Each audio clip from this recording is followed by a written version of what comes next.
प्यारे दोस्तों, कैसे हैं आप सब। आज की कहानी आपको सोचने पर मजबूर कर देगी।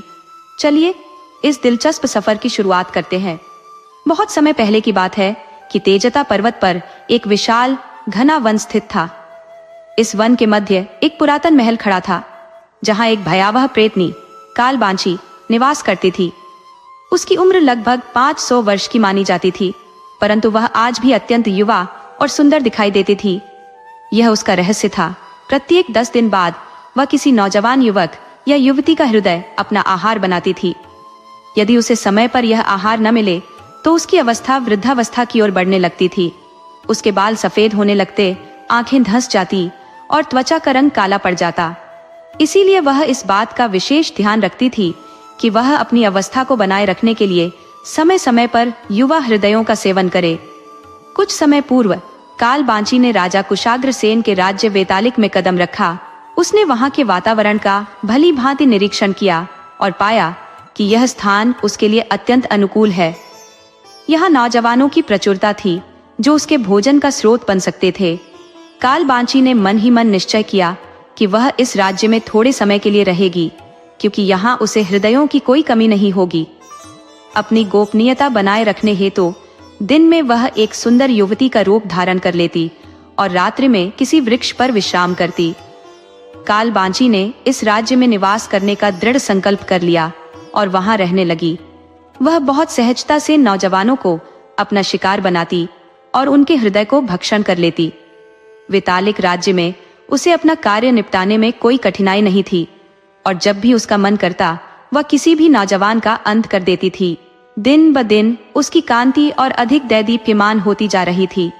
उसका स्वरूप अत्यंत लुभावना होता जा रहा था और वह निश्चिंत होकर प्रसन्नता का अनुभव कर रही थी, क्योंकि यहाँ उसे अपना भोजन सहजता से प्राप्त हो रहा था। लेकिन जब राजा सागरसेन को यह ज्ञात हुआ कि उसके राज्य में रहस्यमयी हत्याओं का सिलसिला बढ़ रहा है और निरंतर प्रयासों के बावजूद कोई भी हत्यारे का पता नहीं लगा सका है, तो वह अत्यधिक व्याकुल हो उठे। कई दिनों तक इस चिंता में घिरे रहने के बाद उन्होंने अपने वृद्ध पिता प्रकाश सेन के समक्ष इस विषय का उल्लेख किया। प्रकाश सेन ने चिंतन पूर्वक सुना और गंभीरता से बोले, पुत्र, यह अत्यंत चिंताजनक परिस्थिति है। मेरी राय में तुम्हें इस गुत्थी को स्वयं सुलझाने का प्रयास करना चाहिए। यदि राज्य के गुप्तचर और सेनापति इस हत्यारे का पता लगाने में विफल रहे हैं तो निश्चय ही यह कोई साधारण व्यक्ति नहीं हो सकता। इस प्रकार की नृशंस हत्याएं करना किसी साधारण मानव का कार्य नहीं प्रतीत होता। राजा सागरसेन ने सहमति में सिर हिलाया। तभी उनकी माता ने कहा, पुत्र, मुझे संदेह है कि इस कांड के पीछे कोई अलौकिक शक्ति का हाथ हो सकता है। ऐसी हत्याएं केवल किसी भूत प्रेत या पिशाच का कृत्य प्रतीत होती है। साधारण व्यक्ति तो प्रायः धन या अन्य स्वार्थ की पूर्ति के लिए हत्या करते हैं, परंतु यह हत्यारा मृतकों के हृदय को निकालकर खा जाता है। मुझे डर है कि कहीं यह हमारे राज्य पर कोई अदृश्य संकट का संकेत तो नहीं। सागरसेन ने अपनी माता की ओर देखते हुए कहा, माताश्री, आप ऐसी बातें क्यों कह रही हैं? तभी राजमाता ने उत्तर दिया, यदि यह सच हुआ तो पुत्र, हमें इसके लिए अत्यंत सतर्क रहना होगा। उसी समय एक दासी ने कक्ष में आकर सूचना दी, महाराज, महारानी पद्मिनी ने आपको बुलाया है। सागरसेन ने माता पिता से विदा लेते हुए कहा, माताश्री, पिताश्री, मैंने आज रात से ही इस हत्यारे का पता लगाने का निश्चय कर लिया है। मुझे आशीर्वाद दीजिए कि मैं अपने उद्देश्य में सफल हो सकूं। प्रकाश सेन बोले, पुत्र, हमारा आशीर्वाद सदा तुम्हारे साथ है। सफलता अवश्य तुम्हारे चरण चूमेगी। अपने माता पिता का आशीर्वाद लेकर सागरसेन कक्ष में लौटे, जहां उनकी रानी पद्मिनी प्रतीक्षारत थी। जैसे ही राजा ने कक्ष में प्रवेश किया, रानी पद्मिनी ने कहा, महाराज, क्या यह सत्य है कि आप इस रात को हत्यारे को बंदी बनाने का प्रयास करेंगे? मुझे यह बात सेनापति जी से ज्ञात हुई है। राजा सागरसेन ने गंभीरता से उत्तर दिया, हाँ, यह मेरा कर्तव्य है। अपने राज्य की सुरक्षा हेतु मुझे यह कदम उठाना ही होगा। न जाने कौन है जिसने इस राज्य में प्रवेश कर ऐसा जघन्य कार्य करना प्रारंभ कर दिया है। रानी ने चिंता भरे स्वर में कहा, आप जानते हैं, ये कार्य अत्यंत जोखिम भरा हो सकता है। आपके प्राणों पर भी संकट आ सकता है। राजा ने गंभीर स्वर में उत्तर दिया, रानी, और कोई उपाय शेष नहीं है। मैंने हर संभव प्रयास कर देख लिया है, परंतु हत्यारे तक अब तक कोई पहुंच नहीं सका है। रात के अर्धरात्रि के समय राजा सागरसेन साधारण वेशभूषा में एकाकी राज्य के विभिन्न स्थानों पर निरीक्षण हेतु निकले। उन्होंने पूरे राज्य का भ्रमण किया, परंतु कोई संदिग्ध व्यक्ति दृष्टिगोचर नहीं हुआ। तब उन्होंने राज्य की सीमाओं से लगे वन की ओर प्रस्थान किया। वन के सघन प्रदेश में पहुंचते ही राजा ने एक स्वच्छ स्थल को देखकर वहां ठहरने का विचार किया। चंद्रमा की धवल चांदनी चारों ओर बिखरी हुई थी। पहले तो उन्होंने कुछ सूखी लकड़ियां इकट्ठी की और फिर 2 पत्थरों को रगड़कर अग्नि प्रज्वलित कर दी। वृक्ष के नीचे बैठकर राजा विश्राम करने लगे, परंतु वे निद्रा में नहीं थे। उनका ध्यान हर एक हलचल पर था। वे किसी आहट की प्रतीक्षा कर रहे थे, जिससे कि हत्यारे का कोई संकेत मिल सके, परंतु वन में कोई हलचल न थी। लंबे इंतजार के बाद उनींदापन उन्हें घेरने लगा। अर्धरात्रि का अंतिम पहर निकट आ पहुंचा था। इसी समय एक कालवा, जो वन में विचरण करती थी और झरने के पास अपना डेरा बनाती थी, भोजन कर लौट रही थी। उसने देखा कि जिस वृक्ष पर वह रात्रि बिताती है, उसके नीचे एक रूपवान युवक विश्राम कर रहा था। आग की लपटों की चमक कुशाग्र सेन के मुख पर पड़ रही थी, जिससे उसकी आकृति और भी मोहक प्रतीत हो रही थी। कालवा ने जैसे ही कुशाग्र सेन को देखा, उसकी चेतना खोने लगी। उसके हृदय में अनायास ही आकर्षण का अंकुर फूट पड़ा और वह उसके निकट जा बैठी। वह उसे वैसे निहारती रही जैसे कोई सूरज की प्रथम किरणों की आभा को देखता हो। क्षण भर में उसने अपना रूप बदल लिया और मोरनी का स्वरूप धारण कर लिया। अब कालवा मोरनी के रूप में कुशाग्र सेन को देखती रही, उसकी हर गतिविधि पर दृष्टि जमाए रही। राजा अपनी खोज में लगन से जुटे रहे। उन्हें ज्ञात था कि इसी वन के पास मृतकों के शव मिले थे। इसका अर्थ था कि हत्यारा यहीं कहीं निवास करता था, किंतु उन्हें कोई ठोस प्रमाण नहीं मिल सका। थककर राजा ने राजमहल लौटने का निर्णय लिया। उन्हें अपने माता पिता और रानी पद्मिनी की चिंता भी सता रही थी। सागरसेन को राजमहल की ओर लौटते देख कालवा उदास हो उठी, पर उसने राजा को रोकने का साहस नहीं किया। उसे ज्ञात था कि वह एक प्रेतनी है और राजा एक साधारण मनुष्य। यदि राजा को उसके असली स्वरूप का पता चल जाता तो संभवतः उसका जीवन संकट में पड़ जाता। यही सोचकर वह पुनः वृक्ष पर विश्राम करने लगी और रात्रि के गहन अंधकार में विलीन हो गई। उधर जब राजा सागरसेन सकुशल राजमहल पहुंचे तो सभी ने संतोष की सांस ली। रानी पद्मिनी ने उत्सुकता से पूछा, महाराज, क्या आप उस निर्दयी हत्यारे को ढूंढने में सफल हुए? राजा ने गंभीरता से उत्तर दिया, नहीं रानी, उस हत्यारे का कोई संकेत मुझे पूरे राज्य में नहीं मिला। यहाँ तक कि मैंने उसे वन में भी खोजा, जहाँ शव प्राप्त हुए थे, लेकिन वहां भी कोई संकेत नहीं मिला। पूरी रात्रि मैंने वहां पहरा दिया, परंतु किसी प्रकार की आहट नहीं सुनी। रानी पद्मिनी ने कहा, इससे तो ऐसा प्रतीत होता है कि हत्यारा अत्यंत चतुर और धूर्त है। राजा ने दृढ़ स्वर में उत्तर दिया, रानी, चाहे हत्यारा कितना ही कुशल क्यों न हो, एक न एक दिन मैं उसे अवश्य ढूंढ निकालूंगा। तभी कक्ष के द्वार पर एक सैनिक उपस्थित हुआ और विनम्रता से बोला, महाराज की जय हो, अभी अभी सेनापति महोदय समाचार लेकर लौटे हैं। काल रात्रि महाराज के महल की भव्य वाटिका के निकट स्थित सरोवर में एक नव युवती का निर्जीव शरीर पाया गया है, जिसका जीवन किसी ने निर्ममता से छीन लिया है। सेनापति सोमेश ने शीघ्र महाराज को सूचित किया और दरबार में उनके आने की प्रतीक्षा कर रहे हैं। यह सूचना मिलते ही राजा कुशाग्र ने गहन धैर्य से कहा, तुम चलो, मैं शीघ्र ही आता हूं।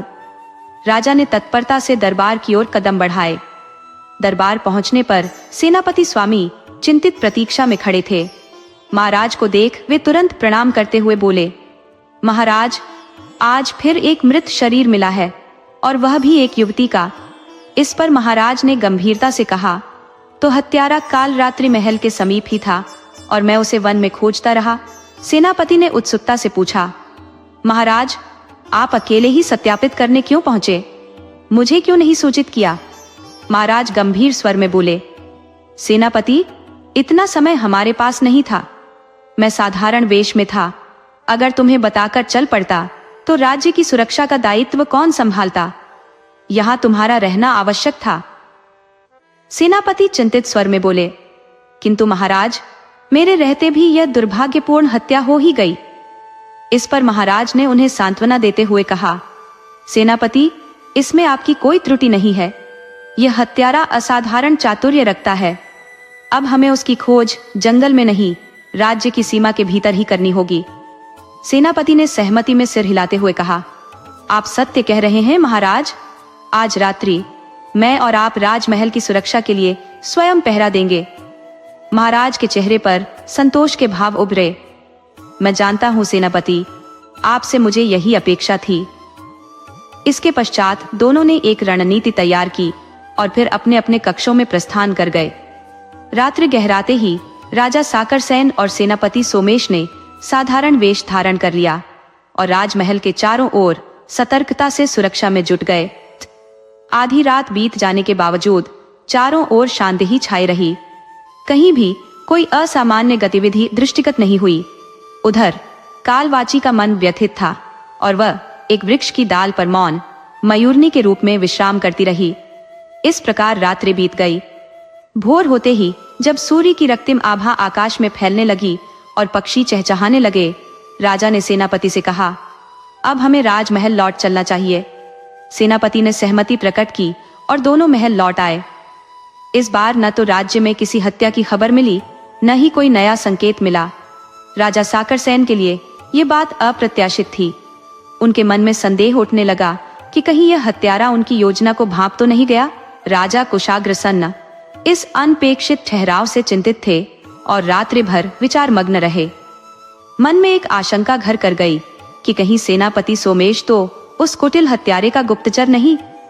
उन्होंने एक गुप्तचर नियुक्त करने का विचार किया जो सेनापति पर सतर्क दृष्टि रखे और उनके हर क्रियाकलाप की जानकारी शीघ्रता से महाराज तक पहुंचाए। इसी बीच कालवाची की व्यग्रता किसी अनजानी चाहत में बदल गई थी। उसकी यादों में वह युवक बार बार उभरता, किंतु वह उसे न पास जा सकती थी, न अपने हृदय की बात कह पाती थी। उसे समझ नहीं आ रहा था कि किस प्रकार अपने हृदय का भार उस तक पहुंचाए। ऐसे ही एकाकी मनोदशा में वह रात्रि बिताती रही। प्रातः काल होते ही महाराज ने अपने गुप्तचरों को आदेश दिया कि वे सेनापति पर पैनी दृष्टि बनाए रखे। गुप्तचर अपनी निगरानी में लग गए और इस प्रकार 5 दिन बीत गए। इस दौरान न तो किसी हत्या का समाचार मिला, न ही सेनापति के किसी षड्यंत्र में संलग्न होने के संकेत प्राप्त हुए। राजा कुशाग्र के संदेह कुछ हद तक शमित हुए, किंतु वह अभी भी पूरी तरह निश्चिंत न हो सके थे। 5 दिन यूं ही बीत गए, परंतु बैतालिक राज्य में अब तक किसी हत्या का समाचार नहीं आया। यह मौन राजा कुशाग्र की व्याकुलता को दिन ब दिन बढ़ाता जा रहा था। उनके सभी गुप्तचरों ने पूरी तसल्ली के साथ यह जानकारी जुटा ली थी कि सेनापति का किसी भी हत्या में कोई हाथ नहीं था। यद्यपि राजा का संदेह सेनापति से दूर हो गया था, फिर भी उनका मन असमंजस और चिंता से मुक्त नहीं हो पा रहा था। उधर कालवाची, जो कि मानव हृदय का आहार नहीं कर रही थी, धीरे धीरे निर्बल होती जा रही थी। उसके चेहरे की मोहक आभा और दिव्यता भी मुरझाने लगी थी। वह एक वृक्ष पर मोरनी के रूप में निष्क्रिय पड़ी रही कि अचानक एक कठफोड़वा पास आकर उसकी निकटता में बैठ गया। उसने पक्षियों की बोली में कालवाची से कुछ कहा, पर कालवाची को इस भाषा की समझ नहीं थी, इसलिए उसने कठफोड़वे को मनुष्य की भाषा समझने योग्य बनाने के लिए स्वयं भी युवती का रूप धारण कर लिया। कठफोड़वे के लिए यह परिवर्तन आश्चर्यजनक था। उसने अब मनुष्य की भाषा में कालवाची से पूछा, तुम कौन हो और इस वृक्ष पर ऐसी अचेत क्यों पड़ी हो? तुम्हारा स्वास्थ्य भी ठीक प्रतीत नहीं होता, और यह स्वरूप बदलने की क्षमता तुम्हारे पास कहां से आई? कालवाची ने उसे मुस्कुराते हुए देखा और बोली, तुम इतने सारे प्रश्न एक साथ पूछ रहे हो, कैसे उत्तर दूं? पहले धैर्य रखो, सब बताती हूँ, लेकिन उससे पहले मैं तुम्हें एक सुंदर सा नाम देना चाहती हूँ। कठफोड़वा तुरंत बोला, मेरे नाम की चिंता छोड़ो, मुझे तुम्हारा परिचय जानने की उत्कंठा हो रही है, मेरी जिज्ञासा को शांत करो। इस पर कालवाची ने हंसकर कहा, अगर तुमसे बातचीत करनी है तो तुम्हें कोई नाम देना आवश्यक है। कैसे पुकारूं तुम्हें? कठफोड़वा सहमत होते हुए बोला, ठीक है, मुझे करण कह सकती हो। अब कृपया मेरे सवालों का जवाब दो। कालवाची मुस्कुराई। तो आज से तुम्हारा नाम करण है। ये नाम कैसा लगा? करण ने खुशी से कहा। बहुत सुंदर है। अब बताओ तुम कौन हो और यहाँ क्यों हो? कालवाची गंभीर होकर बोली, मैं एक मायावी अस्तित्व हूँ जिसका इस संसार में कोई परिवार नहीं है। मेरे माता पिता कौन थे, कहाँ से आए थे, इसका मुझे कोई ज्ञान नहीं है। एक वृद्ध दासी ने ही मुझे पाला था। उसने मुझे बताया था कि जीवन को बनाए रखने के लिए मुझे किसी मनुष्य का हृदय भक्षण करना होगा। बचपन में वह स्वयं मेरे लिए यह कार्य करती थी, परंतु जब मैं युवा हुई तो मुझे यह काम स्वयं करना पड़ा। अब वह दासी इतनी वृद्ध और असहाय हो गई है कि अब वह मुझे अपने हृदय का आहार बनने को कहती है। तेरे लिए मर मिटने की अभिलाषा मुझे अंतर्मन तक विह्वल करती है। यह आखिरी चाह यदि पूरी न कर सको तो वह दासी का निवेदन अस्वीकार कर पाना मेरे लिए कठिन हो गया था। मैंने उसके हृदय को उसकी देह से पृथक कर उसे निगल लिया और उसकी देह को अग्नि को अर्पण कर दिया ताकि उसकी आत्मा कहीं भटक न जाए। 5 शताब्दियों से मैं इस लोक में विचर रही हूँ। पहले तिलचट्टा पर्वत श्रृंखला के एक प्राचीन महल में निवास करती थी, किंतु एक दिन यहाँ आकर मैंने इस राज्य को अपना ठिकाना बना लिया। यहाँ मुझे अपनी भूख शांत करने के लिए पर्याप्त मात्रा में आहार मिलता था। एक रात इस वृक्ष की छांव में एक युवक को विश्राम करते देखा और उस पर अपना हृदय हार बैठी। तभी से मानो मैं इस वृक्ष पर अचेत सी पड़ी हूँ। कई दिनों से आहार नहीं किया, इसीलिए अब यह अवस्था हो गई है। यदि मैं 10 दिन किसी मानव के हृदय का सेवन न करूं, तो वृद्धावस्था की परछाइयां मुझ पर छाने लगती हैं। मेरा कोमल तन कुम्हला जाता है, बाल श्वेत हो जाते हैं और अब मेरी देह को आहार की आवश्यकता है। इतना कहकर कालवाजी मौन हो गई। कठफोड़वा के जैसे प्राण ही निकल गए हों। भयभीत होकर उसने पूछा, कहीं तुमने मुझे मानव इसीलिए तो नहीं बनाया ताकि मेरे हृदय का भक्षण कर सको? अगर ऐसा है तो कृपा कर मुझे मेरे पूर्व रूप में वापस कर दो। मैं तुम्हें वचन देता हूँ कि इस वृक्ष पर फिर कभी नहीं आऊंगा और तुमसे कोई प्रश्न भी नहीं करूंगा। कालवाजी मुस्कुराई और बोली, अगर मैं ऐसा करना चाहती तो तुम्हें अपने बारे में यह सब क्यों बताती? मैं असहाय महसूस करती हूँ, उस युवक से प्रेम करने लगी हो, परंतु उसे यह बता नहीं सकती। मेरी व्यथा का यही कारण है। कठफोड़वा बोला, तुम जो स्वयं को पीड़ा में झोंक रही हो यह सही नहीं है। पहले अपना आहार ग्रहण करो। दुर्बलता के साथ तुम कुछ नहीं कर पाओगी। यदि तुम उस युवक से प्रेम करती हो तो जाकर अपने हृदय की बात उसे कहो। कालवाजी ने उत्तर दिया, पर वह एक मनुष्य है और मैं एक प्रेतनी। हमारा संग कभी संभव नहीं है। कठफोड़वा बोला, उस युवक को कैसे पता चलेगा कि तुम प्रेतनी हो जब तक तुम स्वयं उसे यह न बताओ? कालवाजी गहन विचार में डूब गई और बोली, तो क्या यह उसके साथ छल नहीं होगा? कठफोड़वा ने कहा, यह छल नहीं, प्रेम है। प्रेम में सब कुछ उचित होता है। कालवाजी ने कहा, मैं इस धारणा को नहीं मानती। पहले आहार लेती हूँ, उसके बाद इस विषय पर विचार करेंगे। कालवाजी की बातों पर कठफोड़वा गंभीरता से बोला, तुम जो स्वयं के साथ कर रही हो वह सही प्रतीत नहीं होता।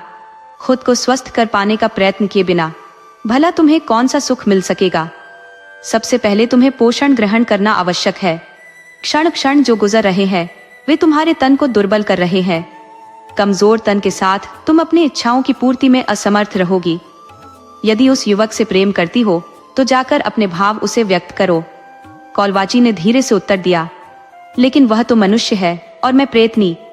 हम दोनों का संग कभी संभव नहीं हो सकता।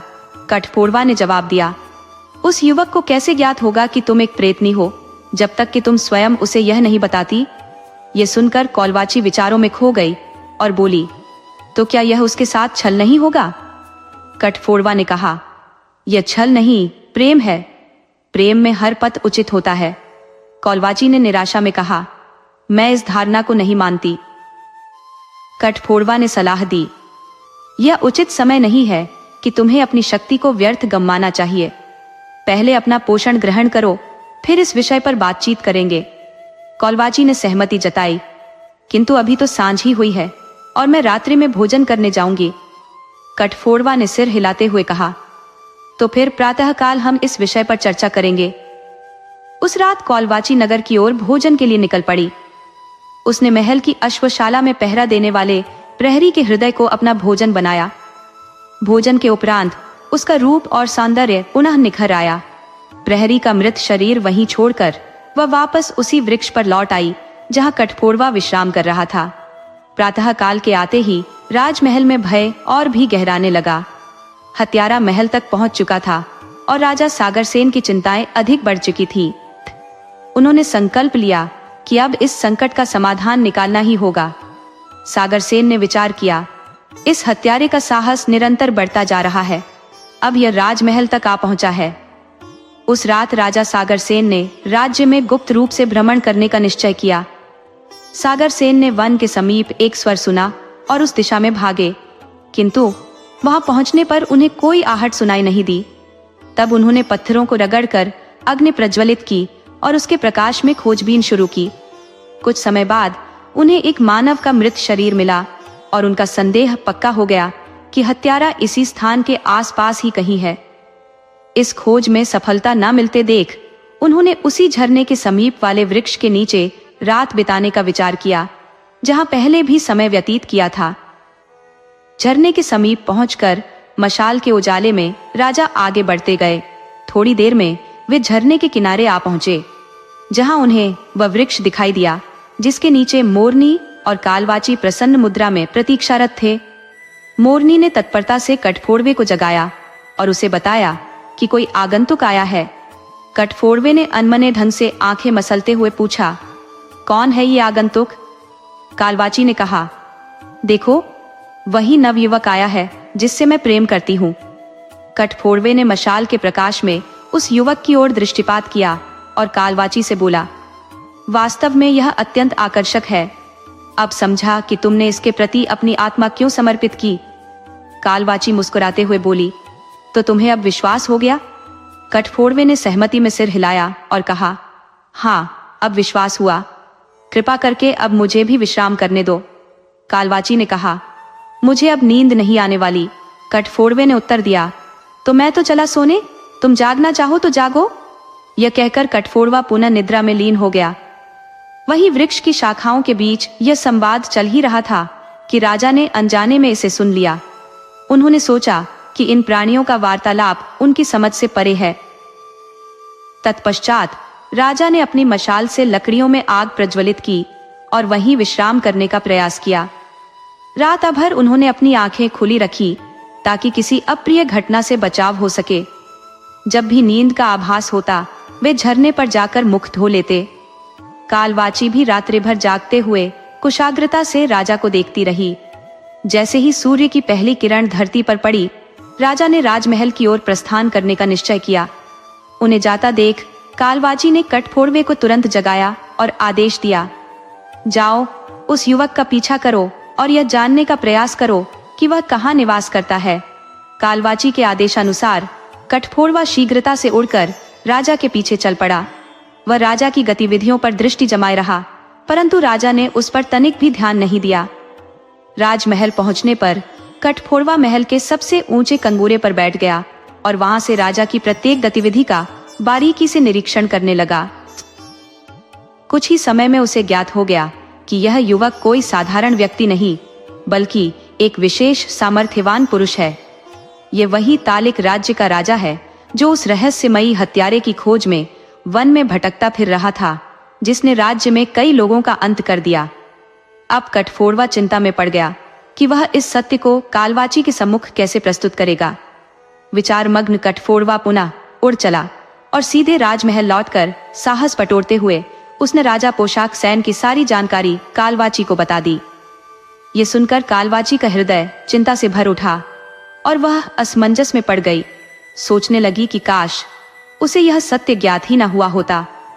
कठफोड़वा ने जब कालवाची की उदासी भरी आंखों को देखा तो उसने साहस कर कहा, कालवाची, तुम इतनी चिंतित मत हो, मैं तुम्हारा मिलन राजा से अवश्य करवाऊंगा। इस पर कालवाची ने आशंका से कहा, यह तो असंभव है। लेकिन कठफोड़वा ने दृढ़ता से उत्तर दिया, संसार में कुछ भी असंभव नहीं है। कालवाची ने गंभीर स्वर में उत्तर दिया, कठफोड़वा, ये कैसी कल्पनाएं कर रहे हो? राजा उस हत्यारे की खोज में है। क्या वे मुझसे प्रेम करेंगे, मुझे स्वीकार करेंगे? ये कैसे संभव है? कठफोड़वा ने आत्मविश्वास से कहा, क्या तुम अपने इस मित्र पर तनिक भी विश्वास नहीं कर सकती? कालवाची ने संकोच से उत्तर दिया। लेकिन विश्वास करने के लिए ठोस आधार तो होना चाहिए। इस पर कठफोड़वा ने कहा, यदि मैं इस आधारहीन कल्पना को यथार्थ बना दूं, तो क्या तुम मुझ पर विश्वास करोगी? कालवाची ने कटाक्ष करते हुए कहा। बेवकूफी भरी बातें मत करो, कठफोड़वा ने प्रत्युत्तर दिया। मैं अपने मित्र के लिए कुछ भी कर सकता हूं, चाहे जो भी करना पड़े मैं करूंगा। कालवाची ने संजीदा होकर पूछा, क्या तुम सच में ऐसा कर पाओगे? कठफोड़वा ने आग्रह किया। तुम मुझ पर विश्वास रखो। कालवाची ने संशय में पूछा, कैसे विश्वास करूं तुम पर? कठफोड़वा ने आश्वस्त किया, जैसे एक माँ अपने शिशु पर करती है। कालवाची ने कहा, मैं तुम्हारी भावनाओं में बहने वाली नहीं हूं। कठफोड़वा ने विनम्रता पूर्वक कहा, बस एक बार मेरी बात मान लो, मैं सब कुछ सुधार दूंगा। कालवाची ने पूछा, मुझे क्या करना होगा? कठफोड़वा ने उत्तर दिया, तुम मुझे फिर से मानव रूप में परिवर्तित कर दो। कालवाची ने शंका से पूछा, फिर तुम क्या करोगे? कठफोड़वा ने कहा, बस तुम देखती जाओ मैं कैसी योजना बनाता हूं। कालवाची ने कठफोड़वा को मानव रूप प्रदान किया और इसके बाद उसने अपनी योजना का सार कालवाची के समक्ष प्रस्तुत किया। मानव रूप धारण कर कठफोड़वा राजमहल की ओर बढ़ा। वहां पहुंचकर उसने मुख्य द्वार पर खड़े पहरेदारों से निवेदन किया, भाइयों, मुझे महाराज से मिलना है। पहरेदार ने पूछा, क्यों? अपना कारण बताओ। कठफोड़वा, जो अब एक मनुष्य का रूप ले चुका था, उत्तर में बोला, राज्य में जो हत्याओं का सिलसिला चल रहा है उस विषय में मुझे महाराज को कुछ बताना है। पहरेदार ने कहा, लेकिन तुम कौन हो और उन हत्याओं से तुम्हारा क्या संबंध है? कठफोड़वा ने उत्तर दिया, उन हत्याओं से मेरा कोई व्यक्तिगत संबंध नहीं है। मुझे बस इतना ही ज्ञात हुआ है कि उस हत्यारे के बारे में कुछ अहम बातें हैं जिन्हें मैं सीधे महाराज को ही बताना चाहता हूँ। कोतरे ने कहा। पहले पहरेदार ने संदेहपूर्ण स्वर में पूछा, क्या तुम्हारे पास इसका कोई ठोस प्रमाण है? कोतरे ने उत्तर दिया, यह जानकारी केवल महाराज को बताना उचित समझता हूँ, तुम पर पूरा विश्वास नहीं कर सकता। यह सुनकर दूसरा पहरेदार बोला, ठीक है, तुम यहीं रुको, मैं तुरंत महाराज को तुम्हारा संदेश देता हूँ। इतना कहकर पहरेदार भीतर चला गया और राजमहल के भीतर जाकर महाराज के पास पहुंचा। सिर झुकाकर बोला, महाराज की जय हो। एक व्यक्ति मुख्य द्वार पर उपस्थित है और कहता है कि वह हत्यारे के बारे में कुछ विशेष जानकारी साझा करना चाहता है। महाराज कुशाग्र सेन ने यह सुनते ही चौंकते हुए कहा, हत्यारे के बारे में कुछ बताना चाहता है, जाओ उसे शीघ्र अतिशीघ्र भीतर लाओ। मैं उसी क्षण उससे भेंट करना चाहता हूँ। उसे अतिथि कक्ष में ले जाकर प्रतीक्षा करने को कहो, मैं शीघ्र ही वहां पहुंचता हूँ। कुशाग्र सेन के आदेशानुसार पहरेदारों ने कोतरे को अतिथि कक्ष में बैठा दिया। कोतरे वहां बैठकर महाराज की प्रतीक्षा करने लगा। कुछ ही समय पश्चात महाराज कुशाग्र सेन अतिथि कक्ष में पहुंचे और मुस्कुराते हुए बोले, मैं आपका नाम जान सकता हूँ? कोतरे ने उत्तर दिया, महाराज, मेरा नाम कोतरे है। कुशाग्र सेन ने तत्परता से पूछा, तो आपको उस हत्यारे के बारे में क्या ज्ञात हुआ है?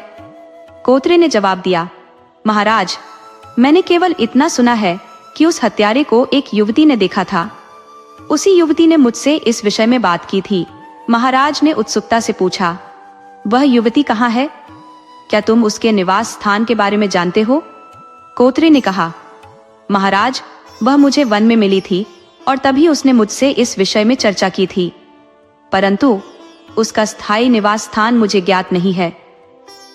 महाराज कुशाग्र सेन ने कुछ सोचा, फिर बोले, यदि तुम्हें नहीं पता कि वह युवती कहाँ रहती है, तो उस हत्यारे के बारे में मुझे कैसे पता चलेगा? कोतरे ने विनम्रता पूर्वक कहा, महाराज, वह युवती वन में अक्सर लकड़ी इकट्ठा करने आती है, तभी उसने मुझसे यह जानकारी साझा की थी। महाराज ने पूछा, तो क्या तुम मुझे उस युवती से मिलवा सकते हो? कोतरे ने कहा, महाराज, यदि आपको उपयुक्त लगे तो मैं कल उसे राजमहल में लेकर आ सकता हूँ। महाराज ने सतर्कता से कहा, नहीं, उसे राजमहल लाने की गलती मत करना।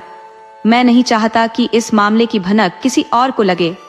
यदि इस बात का हत्यारे को आभास हो गया तो वह सतर्क हो जाएगा और उसे पकड़ना कठिन हो जाएगा। कोतरे ने कहा, महाराज, तो फिर आपका क्या आदेश है? महाराज ने गहरी सोच में कहा, मैं उस युवती से एकांत में मिलना चाहूंगा। जाऊं, क्या तुम इस मुलाकात का प्रबंध कर सकते हो? कोत्रे ने आदर पूर्वक उत्तर दिया, जैसा आप चाहेंगे महाराज, मैं अपना सर्वश्रेष्ठ प्रयास करूंगा। युवती से मिलकर आपको सूचित करूंगा। आप उस युवती से कब और कहां मिल सकते हैं? राजा सागर सेन ने गहनता से सोचा और बोले, यही उचित होगा कि तुम शीघ्र उस युवती से भेंट कर मेरे मिलने का समय निश्चित करो। कोत्रे ने आदर पूर्वक कहा, जी महाराज, आपके आदेश का पालन करूंगा। महाराज ने गंभीरता से कहा, तो अब तुम यहां से प्रस्थान करो और ध्यान रखना कि इस विषय की जानकारी किसी को भी ना हो। पहरेदारों को भले ही तुमने सच बताया, लेकिन अब उनसे कहो कि वह जानकारी एक बहाना था ताकि तुम मुझसे मिल सको। कोत्रे ने उत्तर दिया, जी महाराज, जैसा आप चाहते हैं मैं वही करूंगा। इतना कहकर वह राजमहल से निकल गया और जाते समय पहरेदारों से वही बात कही जो महाराज ने निर्देशित किया था। वन पहुंचकर कोत्रे ने कालवाची देवी को देखा और आदर पूर्वक कहा, आप अपने रूप को संवार लीजिए देवी, क्योंकि महाराज आपसे मिलना चाहते हैं। यदि आप उन्हें प्रभावित कर सकी तो आपका सपना साकार होने में विलंब नहीं होगा। कालवाची बोली, कोत्रे, क्या तुम सच कह रहे हो?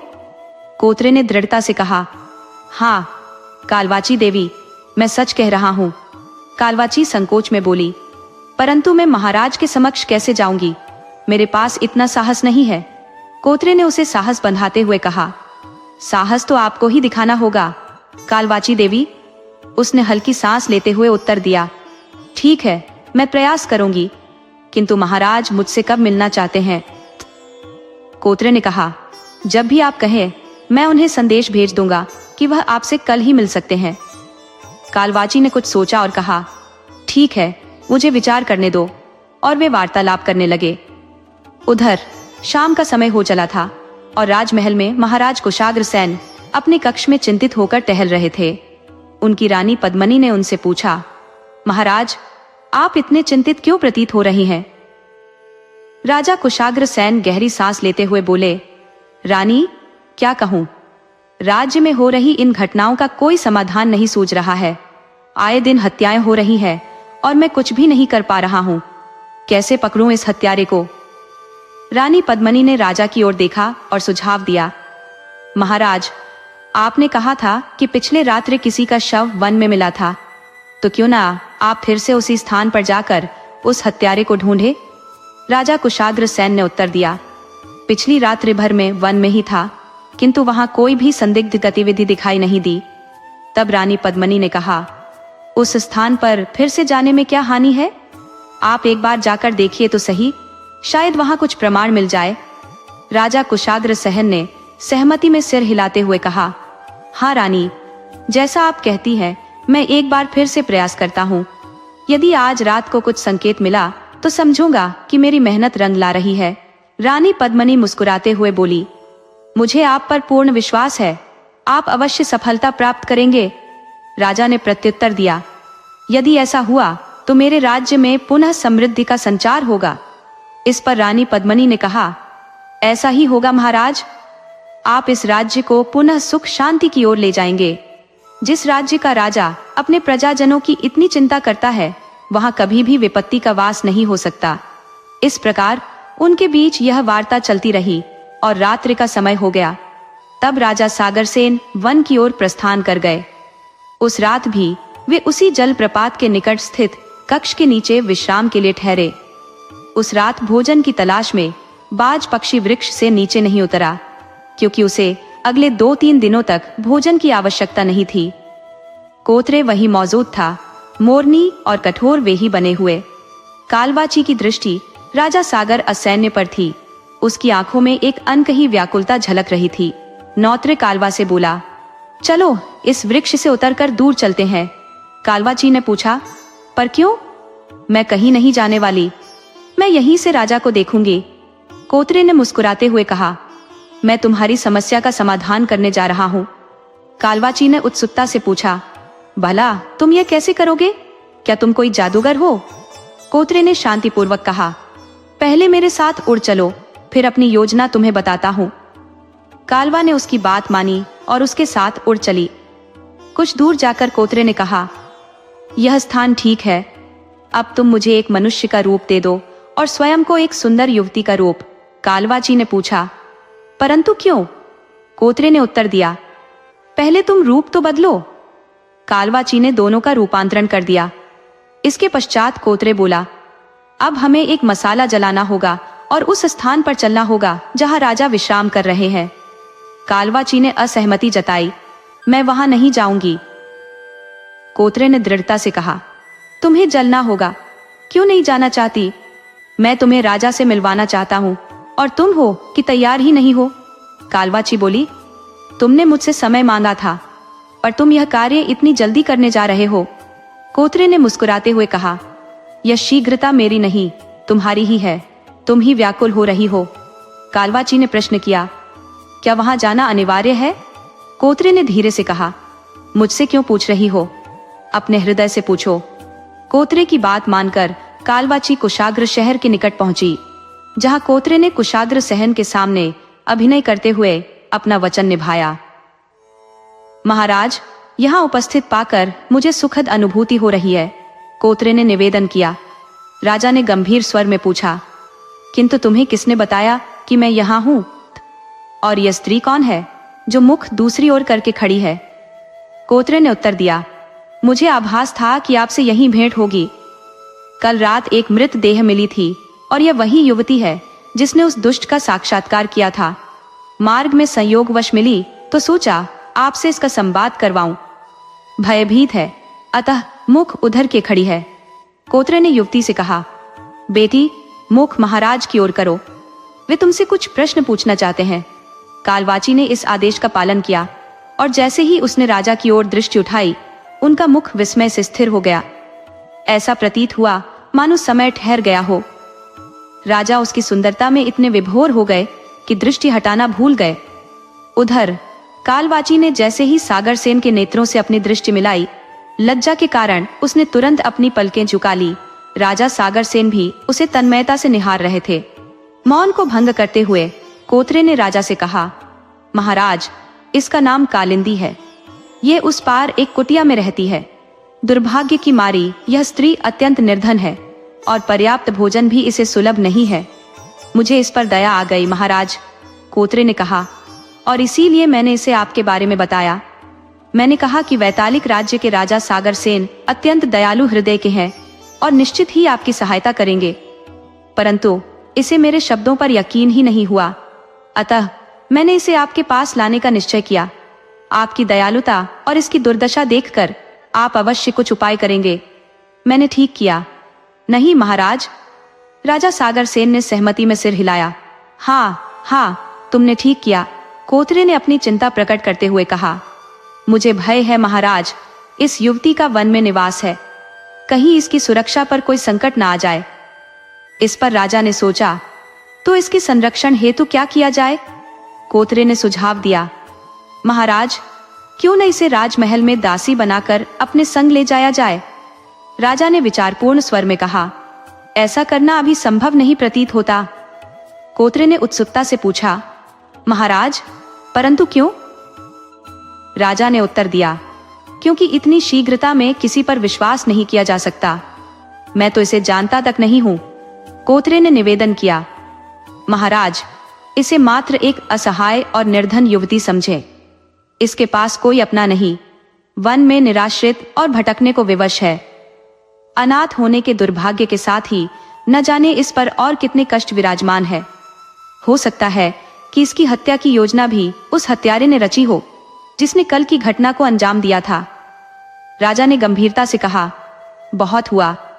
यदि तुम मानते हो कि इसे राजमहल ले जाना उचित है तो ऐसा ही होगा, किंतु पहले इस युवती की स्वीकृति लेना उचित होगा, कोतरे ने सुझाव दिया। महाराज, आप ही क्यों न इससे पूछ लें। वैसे भी जो निराश्रित होता है उसे सहारे की अत्यधिक आवश्यकता होती है, और आप तो इसे पूरा राजमहल देने का प्रस्ताव कर रहे हैं। राजा ने कालिंदी की ओर देखा और पूछा, क्या तुम मेरे संग राजमहल चलना स्वीकार करोगी? कालिंदी ने झुककर उत्तर दिया, जैसी आपकी आज्ञा महाराज, मैं आपकी हर आज्ञा का पालन करूंगी। राजा ने फिर पूछा, तो तुम राजमहल चलने को तैयार हो? कालिंदी ने विनम्रता से कहा, हाँ महाराज, यदि आप मुझे अपने महल में स्थान दे रहे हैं तो मैं मना क्यों करूंगी। आप मेरे हित की ही बात सोच रहे होंगे। राजा ने निर्णय लेते हुए कहा, तो ठीक है, आज रात तुम यहीं इस वृक्ष के नीचे विश्राम करो। प्रातःकाल मेरे संग राजमहल चलना। कोतरे ने आग्रह किया। महाराज, आप भी विश्राम कीजिए, बाकी बातें सुबह भी हो सकती हैं। किंतु राजा सागर सेन ने मना कर दिया। नहीं, मुझे अभी इसी समय कालिंदी से उस हत्यारे के विषय में पूछताछ करनी है। राजा सागर सेन ने गंभीर स्वर में कहा, मैं तो यूं भी रात्रि भर जागने का निश्चय कर चुका हूँ। मुझे उस हत्यारे के विषय में जानना अत्यंत आवश्यक है। कालिंदी ने तुरंत कहा, महाराज, यदि आप राज्य की भलाई हेतु जाग सकते हैं तो हम दोनों भी आपके साथ रात्रि जागरण कर सकते हैं। राजा ने मुस्कुराते हुए उत्तर दिया, कालिंदी, तुम तो एक युवती हो और कोमल मनुष्य का स्वभाव थकान से कमजोर हो जाता है। बेहतर होगा कि तुम विश्राम करो। कालिंदी ने आत्मविश्वास से कहा, महाराज, मैं उन सामान्य युवतियों में से नहीं जो थोड़ी थकान में घबरा जाए। यद्यपि मैं अनाथ और निर्धन हूँ, परंतु मैंने संघर्ष करना सीखा है। राजा उसकी निडरता से प्रभावित होकर बोले, तुम्हारे जैसे साहसी व्यक्तित्व इस राज्य के लिए अनमोल है। कालिंदी ने शंकालु स्वर में कहा, महाराज, क्या आप मेरा उपहास कर रहे हैं? राजा ने संजीदगी से कहा, नहीं कालिंदी, मैं सत्य कह रहा हूँ। कालिंदी ने सहमति में सिर हिलाया और उत्तर दिया, मुझे आपके शब्दों पर पूर्ण विश्वास है। कोतरे ने इस बीच याद दिलाया, महाराज, आपने कालिंदी से उस हत्यारे के विषय में पूछताछ करनी थी। राजा ने संयम से कहा, हाँ, मैं पूछूंगा, थोड़ा धैर्य रखो। इस पर कोतरे मुस्कुराते हुए बोला, महाराज, मुझे तो लगता है कि कालिंदी को देखकर आपका धैर्य विचलित हो रहा है। राजा ने ध्यान केंद्रित करते हुए कालिंदी से प्रश्न किया, कालिंदी, बताओ, उस हत्यारे के विषय में तुम क्या जानती हो? वह पुरुष है या स्त्री? कालिंदी ने कहा, महाराज, वह एक पुरुष है और उसका चेहरा अत्यंत विकराल है। राजा ने पूछा, वह हत्या के लिए किस प्रकार का अस्त्र प्रयोग करता है? कालिंदी ने उत्तर दिया, वह कोई शस्त्र का उपयोग नहीं करता। अपने हाथों को विचित्र रूप से फैलाकर दूर से ही अपने शिकार की ओर बढ़ता है और उसके सीने को फाड़कर हृदय निकाल लेता है। राजा ने आगे पूछा, और इसके बाद वह उन मृतकों का क्या करता है? कालिंदी ने भयभीत स्वर में कहा, मुझे यह ज्ञात नहीं महाराज। मैं इतनी भयभीत थी कि वहां से भाग खड़ी हुई। मुझे आशंका थी कि यदि उसने मुझे देख लिया तो मेरा भी वही हश्र होगा। राजा ने सहमति में सिर हिलाते हुए कहा, तुमने सही किया, परंतु क्या तुम उसकी कद काठी या किसी विशिष्ट पहचान का विवरण दे सकती हो? कालिंदी ने संजीदगी से कहा, महाराज, उस रात वन में घना अंधकार फैला था। केवल चांद की मध्यम रोशनी ही दृश्य स्पष्ट कर रही थी और जितना मैंने देखा वो सब आपको बता दिया। मैं उस हत्यारे से काफी दूरी पर थी, इस कारण और अधिक जानकारी नहीं दे पाऊंगी। राजा सागर सेन ने हल्की मुस्कान के साथ उत्तर दिया, तुम्हारी साहसिकता और संजीदगी के लिए धन्यवाद कालिंदी। उस रात वे तीनों लंबे समय तक संवाद करते रहे और जब भोर का प्रकाश फैला तो उन्होंने राजमहल के लिए प्रस्थान का निश्चय किया। जब कोतरे भी उनके साथ चलने के लिए तत्पर हुआ तो महाराज सागर सेन ने हैरान होते हुए कहा, कोतरे, तुम हमारे साथ क्यों चलना चाहते हो? तुम्हारा निवास तो राज्य के भीतर ही है। कोतरे ने झिझकते हुए कहा, जी महाराज, मेरा मन राजमहल जाने को लालायित है। इस पर राजा ने सख्त स्वर में कहा, अभी तुम्हारी आवश्यकता नहीं है। आवश्यकता पड़ने पर मैं तुम्हें अपने सैनिकों के माध्यम से बुलवा लूंगा। जाने से पहले अपने निवास स्थान का उल्लेख कर जाओ। कोतरे का चेहरा विषम परिस्थिति में पड़ गया, जैसे उसे अपने निवास का नाम बताने में संकोच हो रहा हो। तभी कालिंदी बोली, महाराज, कोतरे आपके राज्य में ही निवास करता है। एक दिन मैं उससे काम मांगने पहुंची थी। वहां उसकी पत्नी ने मुझसे बड़ा कठोर व्यवहार किया था और मुझे वहां से भगा दिया था। राजा सागर सेन ने कोतरे की ओर देखकर प्रश्न किया, कोतरे, क्या तुम्हारी पत्नी इतनी निर्दयी है? कोतरे ने एक नाटकीय अंदाज में उत्तर दिया, महाराज, मेरी पत्नी का स्वभाव कुछ कठिन अवश्य है। वह अत्यधिक भारी और विचित्र काया की धनी है। उसे सुंदर रूप से ईर्ष्या है और मेरे सामने किसी रूपसी का आना उसे सहन नहीं होता। इसी कारण उसने कालिंदी को अपने निवास से भगा दिया। राजा मुस्कुराए और बोले, तो तुमने ऐसी विचित्र स्वभाव वाली से विवाह क्यों कर लिया? कोतरे ने झेंपते हुए कहा, महाराज, ये व्यवस्था तो नियति की ही थी, कौन अपने भाग्य को टाल सकता है? कोतरे ने सिर झुकाए हुए कहा, महाराज, मेरे पिता अत्यंत धनी व्यक्ति थे, जबकि मैं साधनहीन था। उन्होंने मुझे संपत्ति का प्रलोभन दिया और मैंने उस लोभ में आकर उनकी असुंदर कन्या से विवाह कर लिया। अब इस निर्णय पर गहरा पछतावा है। महाराज सागर सेन ने उत्सुकता से कहा, तो इसी कारण तुम अपने निवास स्थान वापस नहीं जाना चाहते? कोतरे ने निराशा भरे स्वर में कहा, अब क्या कहूं महाराज, क्रूरता तो सहन कर भी लेता, लेकिन उसकी बोली इतनी कटु है कि कानों में रुई ठूंसनी पड़ती है। उसका स्वभाव ऐसा है कि मेरे वहां रहते ही हम झगड़ते रहते हैं। इसी कारण मैंने झूठ कहा कि मुझे अब राजमहल में नौकरी मिल गई है, ताकि वहां से दूर रह सकूं। राजा सागर सेन मुस्कुराते हुए बोले, यदि तुम्हारी इतनी ही कठिनाई है तो तुम हमारे साथ राजमहल में क्यों नहीं चले आते? कोतरे प्रसन्नता से उछल पड़ा और खुशी से चिल्लाया, महाराज की जय हो, आपने मेरा जीवन ही बदल दिया। अब कम से कम उस हथनी की शक्ल मुझे देखने को तो नहीं मिलेगी। राजा ने थोड़ी नाराजगी से कहा, बस बहुत हुआ। यदि तुमने अपनी पत्नी का अनादर करने का सिलसिला जारी रखा तो मैं तुम्हें साथ नहीं ले जाऊंगा। कोतरे तुरंत संभलते हुए बोला, क्षमा करें महाराज, मैं तो मजाक कर रहा था। वह तो साक्षात लक्ष्मी का अवतार है, जैसे स्वर्ग की अप्सरा हो। उनसे सुंदर और कौन हो सकता है? राजा ने कहा, अच्छा अच्छा, इतना भी उसकी प्रशंसा करने की आवश्यकता नहीं है। याद रखना, इस प्रकार की बात आगे से न दोहराना। कोतरे ने सिर झुकाकर कहा, जी महाराज, अब ऐसी भूल नहीं होगी। और सभी प्रसन्न मन से राजमहल की ओर प्रस्थान कर गए। कुछ समय पश्चात जब वे सब राजमहल के नजदीक पहुंचे तो महाराज सागर सेन ने कालिंदी और कोतरे को राजमहल के आसपास बने एक भव्य शीश महल में ठहराने का निर्देश दिया। ये वही शीश महल था जहां राजमहल की प्रसिद्ध नर्तकी मत्स्यगंधा अपनी सेविकाओं के साथ निवास करती थी। महाराज चाहते थे कि कालिंदी को राजमहल में प्रवेश न दिया जाए, ताकि किसी को यह जानकारी न हो कि कालिंदी उस हत्यारे के विषय में कुछ जानती है। शीश महल पहुंचने पर महाराज ने मत्स्यगंधा को बुलवाया और जब वह उनके समक्ष उपस्थित हुई तो उन्होंने कहा, यह कालिंदी है। मैं चाहता हूं कि तुम इसे शीश महल में शरण प्रदान करो। मत्स्यगंधा ने थोड़ा संकोच करते हुए पूछा, महाराज, आपके विशाल राजमहल में इस अतिथि को क्यों नहीं ठहराया जा सकता?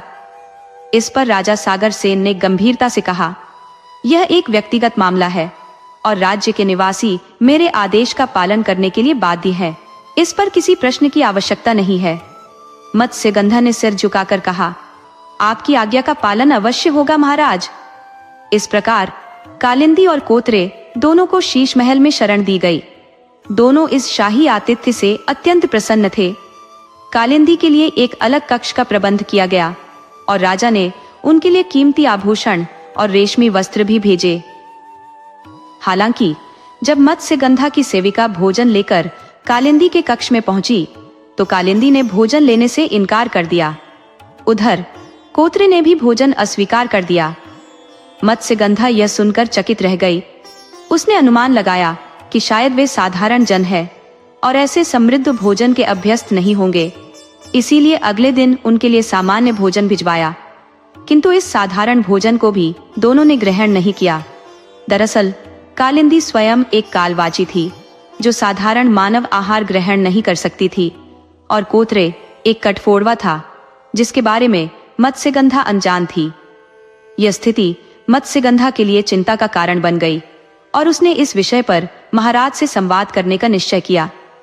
राजमहल पहुंचने पर उसने सागर सेन को पूरी घटना से अवगत कराया, किंतु सारा वृत्तांत सुनने के बाद भी सागर सेन तनिक भी चकित नहीं हुए।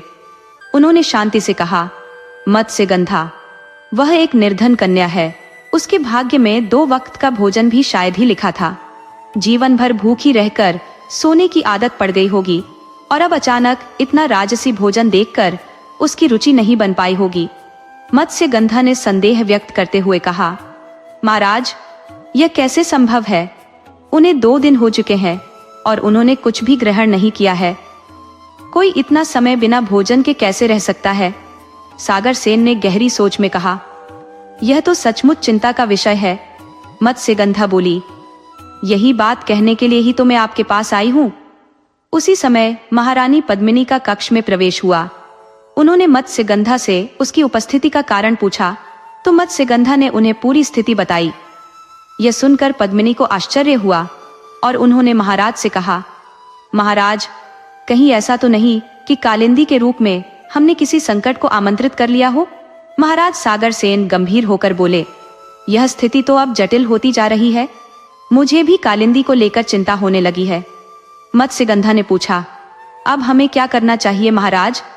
सागर सेन बोले, इस विषय पर सेनापति सोमेश से विचार विमर्श करना ही उचित होगा।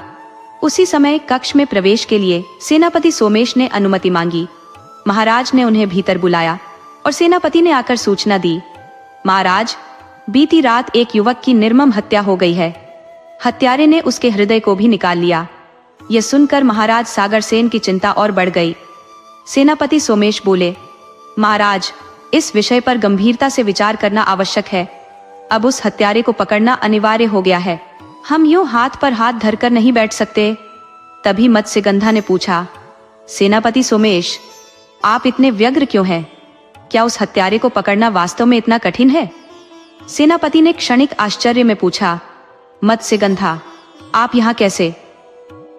मत्स्यगंधा ने कहा, मैं तो कालिंदी के विषय में महाराज से चर्चा करने आई थी, लेकिन यहाँ आकर देखा कि महाराज तो किसी गंभीर समस्या से जूझ रहे हैं और मैंने अनजाने में उन्हें एक और चिंता में डाल दिया।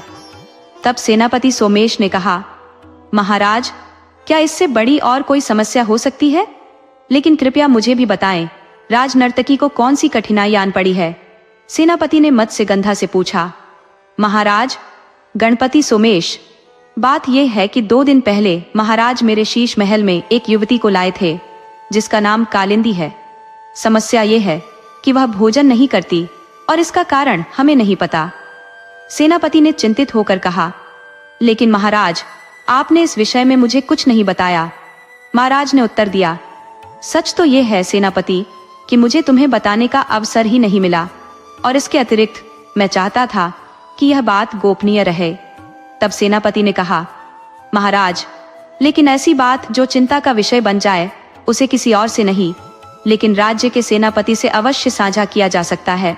राजा ने स्वीकार करते हुए कहा, आप सही कह रहे हैं सेनापति। ये मेरी बड़ी भूल थी कि मैंने आपसे यह बात नहीं कही। सेनापति ने फिर पूछा, अब आपने उस कालिंदी के बारे में क्या सोचा है महाराज? राजा ने जवाब दिया, अब तक मैंने इस विषय में कोई निर्णय नहीं लिया है, क्योंकि यह तो अभी अभी राजनर्तकी मत्स्यगंधा ने मुझे बताया। तभी रानी पद्मिनी ने कहा, महाराज, मेरे मन में एक विचार आया है। यदि आपकी आज्ञा हो तो मैं उसे सबके सामने रख सकती हूँ। महाराज ने कहा, हाँ रानी जी, आप संकोच छोड़कर अपने विचार प्रकट कर सकती हैं। तभी रानी पद्मिनी बोली, महाराज, मुझे ऐसा प्रतीत होता है कि कहीं हत्यारिन कालिंदी ही तो नहीं। मत्स्यगंधा ने तुरंत उत्तर दिया, क्षमा करे महारानी, किंतु यदि कालिंदी हत्यारिन होती तो वह राजमहल के निकट आने का साहस कैसे करती? उसे तो डर होना चाहिए था। सेनापति सोमेश, जो विचारमग्न दिख रहे थे, बोले, क्या ऐसा संभव नहीं कि वह हमारे राज्य के गुप्त रहस्यों को जानने आई हो? यह भी तो हो सकता है कि वह यह देखना चाहती हो कि हम उसे बंदी बनाने के लिए क्या योजनाएं बना रहे हैं। रानी पद्मिनी ने गंभीरता से कहा, आप ठीक कह रहे हैं सेनापति, यही सत्य प्रतीत होता है। सेनापति सोमेश ने सहमति में सिर हिलाते हुए कहा, और महाराज, यही कारण हो सकता है कि वह बिना भोजन के इतने दिनों तक जीवित रह सकी। शायद उसमें कोई मायावी शक्ति हो। महाराज को सागर सेन ने चिंतित होकर पूछा, यदि वह हत्यारिन है तो कोत्रे कौन है और उसका कालिंदी से क्या संबंध है? सेनापति सोमेश ने उत्सुकता से पूछा, यह कोत्रे कौन है? तब राजनर्तकी मत्स्यगंधा ने समझाया, महाराज, कोत्रे कालिंदी का साथी है। वह कहता है कि उसकी पत्नी बहुत निर्दयी है और इस कारण उसने महाराज से कालिंदी के निकट रहने की अनुमति मांगी थी, जो महाराज ने दे दी। राजा ने सिर हिलाते हुए कहा, हाँ, उसने मुझसे यही कहा था। सेनापति सोमेश ने गहरी सोच में डूबकर कहा, महाराज, मुझे यह दोनों संदिग्ध लगते हैं। संभव है कि दोनों मिलकर कोई गहरा षड्यंत्र रच रहे हों। हमारे राज्य में हो रही हत्याओं का असली कारण यही दोनों हो सकते हैं। महाराज ने गहरी चिंता से कहा। अब तो मुझे भी ऐसा ही लग रहा है। राजनर्तकी ने फिर पूछा, महाराज, क्या आपके पास ऐसा कोई प्रमाण है जो यह सिद्ध कर सके कि दोनों षड्यंत्र रच रहे हैं? राजा ने निराश होकर कहा, नहीं, मेरे पास ऐसा कोई ठोस प्रमाण नहीं है। रानी पद्मिनी बोली, हमें तो कोई योजना बनानी होगी जिससे यह स्पष्ट हो सके कि वे राज्य के शत्रु हैं। राजनर्तकी ने उत्सुकता से पूछा, किंतु ऐसी क्या योजना बनाई जा सकती है? सेनापति सोमेश ने महाराज की ओर मुड़कर कहा, महाराज, यदि आप अनुमति दे तो मैं एक योजना का सुझाव देना चाहता हूँ। महाराज ने तत्परता से कहा, बताओ सेनापति, वह योजना क्या है? सेनापति ने धीरे धीरे कहा, आप कालिंदी के प्रति झूठा प्रेम प्रदर्शित करके उसके दिल का रहस्य जान सकते हैं। महाराज, जो असमंजस में थे, बोले, मैं यह कैसे कर सकता हूं? हाँ, वह सुंदर है, सुशील भी है, लेकिन प्रेम का नाटक मैं नहीं कर सकता। महाराज ने चिंतित स्वर में कहा, मेरा परिवार है, मैं अपनी रानी के अतिरिक्त किसी और स्त्री का विचार मन में कैसे ला सकता हूं? इस पर सेनापति सोमेश बोले, महाराज, मैं समझता हूं, लेकिन इसके अतिरिक्त हमें और कोई उपाय नहीं दिख रहा। रानी पद्मिनी ने पूछा, महाराज, इसमें आपको क्या आपत्ति हो सकती है? राजा गंभीर होकर बोले, तुम समझने का प्रयास करो पद्मिनी। कालिंदी अत्यंत सुंदर है। उसका सौंदर्य इतना प्रभावी है कि उसे देखकर कोई भी अपने आप पर नियंत्रण नहीं रख सकता। पहले मुझे लगा कि वह सामान्य युवती है, लेकिन अब ऐसा प्रतीत होता है कि उसके पीछे कोई माया है। ऐसी मायावी शक्तियां ही इतनी अद्वितीय सुंदर होती हैं। अगर मैं उसके वश में आ गया तो? सेनापति सोमेश ने महाराज से आग्रह किया, महाराज, यह समय आपकी व्यक्तिगत चिंताओं का नहीं है। राज्य पर जो संकट आया है उस पर ध्यान दे। कितने निर्दोषों की हत्या हो चुकी है। यदि आप यह कार्य नहीं कर सकते तो मुझे अनुमति दे, मैं उससे प्रेम का नाटक करके सच्चाई जानने का प्रयास करूंगा। राजा को सागर सेन ने गंभीरता से कहा, सेनापति सोमेश, यह उचित नहीं है। आप राज्य के रक्षक हैं, यह कार्य महाराज को ही करना चाहिए। रानी पद्मिनी ने राजा को समझाते हुए कहा, महाराज, मुझे आप पर पूरा विश्वास है। मैं जानती हूं कि आप कुछ ऐसा नहीं करेंगे जिससे मेरे हृदय को आघात पहुंचे। राजा ने कृतज्ञता पूर्वक कहा, धन्यवाद रानी, मुझे इस कठिन कार्य को पूर्ण करने का साहस मिल रहा है। रानी पद्मिनी ने हामी भरते हुए कहा, अब योजना क्या होगी? तभी सेनापति ने सुझाव दिया, महाराज, सबसे पहले आप कालिंदी से बातचीत करने का प्रयास करें। उसके व्यवहार से कुछ न कुछ तो संकेत अवश्य मिलेगा। जो व्यक्ति दोषी होता है वह आंखों में आंखें डालकर बात नहीं कर सकता। अगर वह ऐसा करती है तो समझ जाइएगा कि वह किसी मायावी शक्ति से बंधी हुई है। राजा ने गंभीरता से सोचा और कहा, तुम सही कह रहे हो, लेकिन मैं इस कार्य में अकेला नहीं जा सकता। हमें किसी विशेषज्ञ की सहायता की आवश्यकता होगी। मैं अपने मंत्रियों से कहूंगा कि वे तंत्र विद्या में पारंगत किसी विद्वान से मिले जो हमें यह बता सके कि कालिंदी मायावी है या नहीं। सेनापति ने सहमति में सिर हिलाया और कहा, महाराज, मैं एक ऐसे विद्वान को जानता हूँ। वह नीलांबर पार की कंगरा गुफाओं में साधना करते हैं और संकट में पड़े लोगों की सहायता के लिए सदैव तत्पर रहते हैं। उनके सहयोग से हमें अवश्य सफलता मिलेगी। राजा ने संतोष प्रकट करते हुए कहा, अच्छा है सेनापति, हम उनकी सहायता से इस गूढ़ समस्या का समाधान निकालेंगे। किंतु अब हमें इस योजना पर गहन विचार विमर्श करना चाहिए। तब सभी एकत्र होकर अपनी गहन योजना पर चर्चा करने लगे।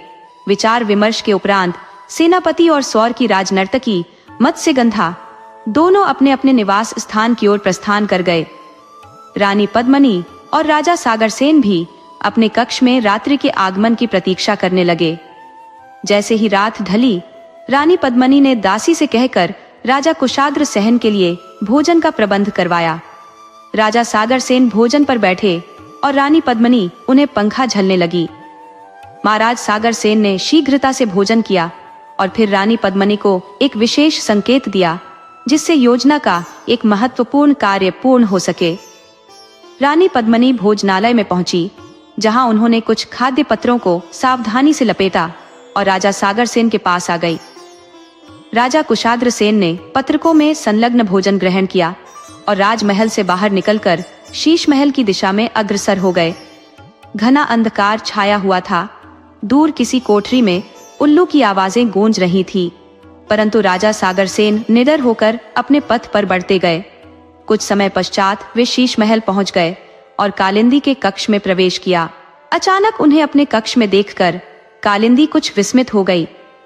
कालिंदी ने महाराज सागर सेन से जिज्ञासा से पूछा, महाराज, आप यहाँ कैसे पधारे? यदि कोई अति आवश्यक कार्य था तो मुझे बुलवा लिया होता। इस कष्ट का क्या कारण? महाराज मुस्कुराते हुए बोले, कालिंदी, तुम्हारी इस सहजता में कौन सा कष्ट है? मैं तो बस एक बहाना ढूंढ रहा था तुमसे बातचीत का, और अवसर हाथ में आते ही यहाँ चला आया। कालिंदी ने हंसते हुए पूछा, महाराज, मुझसे मिलने हेतु अवसर की आवश्यकता क्यों? आप तो सर्वसमर्थ है। महाराज गंभीर होते हुए बोले, तुम्हारे अद्भुत सौंदर्य का जो जादू मेरे दिल पर छाया है, उसे शब्दों में बयां करना कठिन है। जब भी किसी कार्य में मन लगाने का प्रयास करता हूँ, तुम्हारा मोहक मुखड़ा हर ओर मंडराने लगता है। कालिंदी थोड़ा संकोच में पड़ते हुए बोली, महाराज, कैसी बातें कर रहे हैं आप? महाराज बोले, जो मेरे अंतर मन में चल रहा है, शायद वही तुम्हारे मन में भी स्पंदित हो रहा हो। ये भावना मैं और किसी से साझा नहीं कर सकता।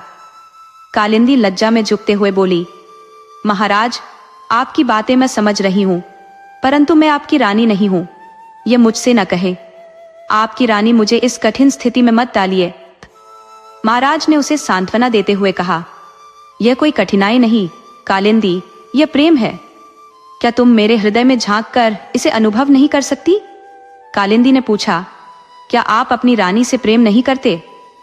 महाराज ने एक गहरी सांस लेकर उत्तर दिया, कालिंदी, मेरा उस विवाह से प्रेम का कोई संबंध नहीं था। वह केवल राजनैतिक गठबंधन था। मेरे पिता ने एक संघर्ष में समझौते के तहत यह संबंध स्वीकारा था। मुझे कभी प्रेम का अनुभव नहीं हुआ, केवल समझौते के बंधन में बंधा रहा। कालिंदी ने संयमित स्वर में उत्तर दिया, महाराज, आपके मन में तो गहरी पीड़ा है। मुझे क्षमा करें, अनजाने में मैंने आपके हृदय की वेदना छू ली। महाराज ने धीमे स्वर में कहा, तुमसे मिलकर मुझे सच्चे प्रेम का एहसास हुआ। पहली रात्रि में ही तुम्हारी मधुर वाणी और स्नेह भरी दृष्टि ने मेरे भीतर कुछ विशेष स्थान बना लिया। तुम्हारे ये गहरे नेत्र, कमल के समान सुंदर होंठ, घने बादलों से बाल, तुम्हारी कोमल छवि ने मेरे हृदय पर अपना अमिट प्रभाव छोड़ दिया है। मैं तुमसे विनम्रता पूर्वक निवेदन करता हूँ, क्या तुम मेरे जीवन का हिस्सा बनोगी? तुम्हारे बिना मेरा अस्तित्व नीरस हो जाएगा, जैसे पुष्प से मधुहीन हो जाता है। तब कालिंदी ने पूछा, महाराज, क्या आप मुझसे सच में इतना प्रेम करते हैं? महाराज ने उत्तर दिया, हाँ प्रिय, मैं तुमसे सच्चा प्रेम करता हूँ। क्या तुम मुझसे प्रेम नहीं करती? ये सुनकर कालिंदी ने धीरे से कहा, महाराज, मुझसे यह प्रश्न मत कीजिए, क्योंकि मैं सत्य नहीं बोल पाऊंगी। उसने अपना मुख दूसरी ओर फेर लिया। महाराज ने उसे सागर सैनी की तरह अपनी हथेलियों में थामा और कहा, कालिंदी, मेरी आंखों में देखो और कहो कि तुम मुझसे प्रेम करती हो। कालिंदी ने अपनी आंखें बंद कर ली और कहा, महाराज, मैं यह नहीं कह सकूंगी। महाराज ने विस्मित स्वर में पूछा, क्यों नहीं कह सकती? कालिंदी ने धीमे स्वर में उत्तर दिया, बस मैं कह नहीं सकूंगी महाराज, मुझे ऐसा करने के लिए विवश मत कीजिए। महाराज ने आग्रह किया, कहो ना, कहो कि तुम मुझसे प्रेम करती हो। आज सब कुछ स्पष्ट कर दो, जो भी तुम्हारे हृदय में है। मुझे अब और विचलित मत करो। आज मेरे हृदय की अग्नि को शांत कर दो। कालिंदी, प्रेम का अनुभव करने दो और स्वयं भी इस अनुभव को अपनाओ। उन्होंने आगे कहा, अब और प्रतीक्षा मत कराओ प्रिया, प्रेम अत्यंत अद्भुत अनुभूति है। इसके पश्चात इस संसार की किसी भी वस्तु की अभिलाषा नहीं रह जाती। महाराज की ये बातें सुनकर कालिंदी ने उत्तर दिया, महाराज, मैं भी आपसे प्रेम करने लगी हूँ। इतना प्रेम कि अब मैं आपके बिना जीवन की कल्पना भी नहीं कर सकती। महाराज ने मुस्कुराते हुए कहा, यह सुनकर मुझे अत्यधिक प्रसन्नता हुई। अब मेरा हृदय निश्चिंत हो चुका है।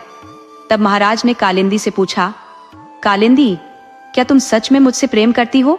इस पर कालिंदी ने उत्तर दिया, सच में महाराज, आपकी बात सुनकर प्रसन्नता होती है।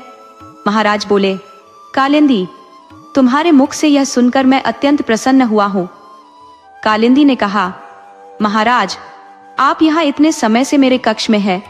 यदि राजमहल की नर्तकी को यह ज्ञात हो गया और उसने इलाहाबादी रानी को बता दिया तो क्या होगा?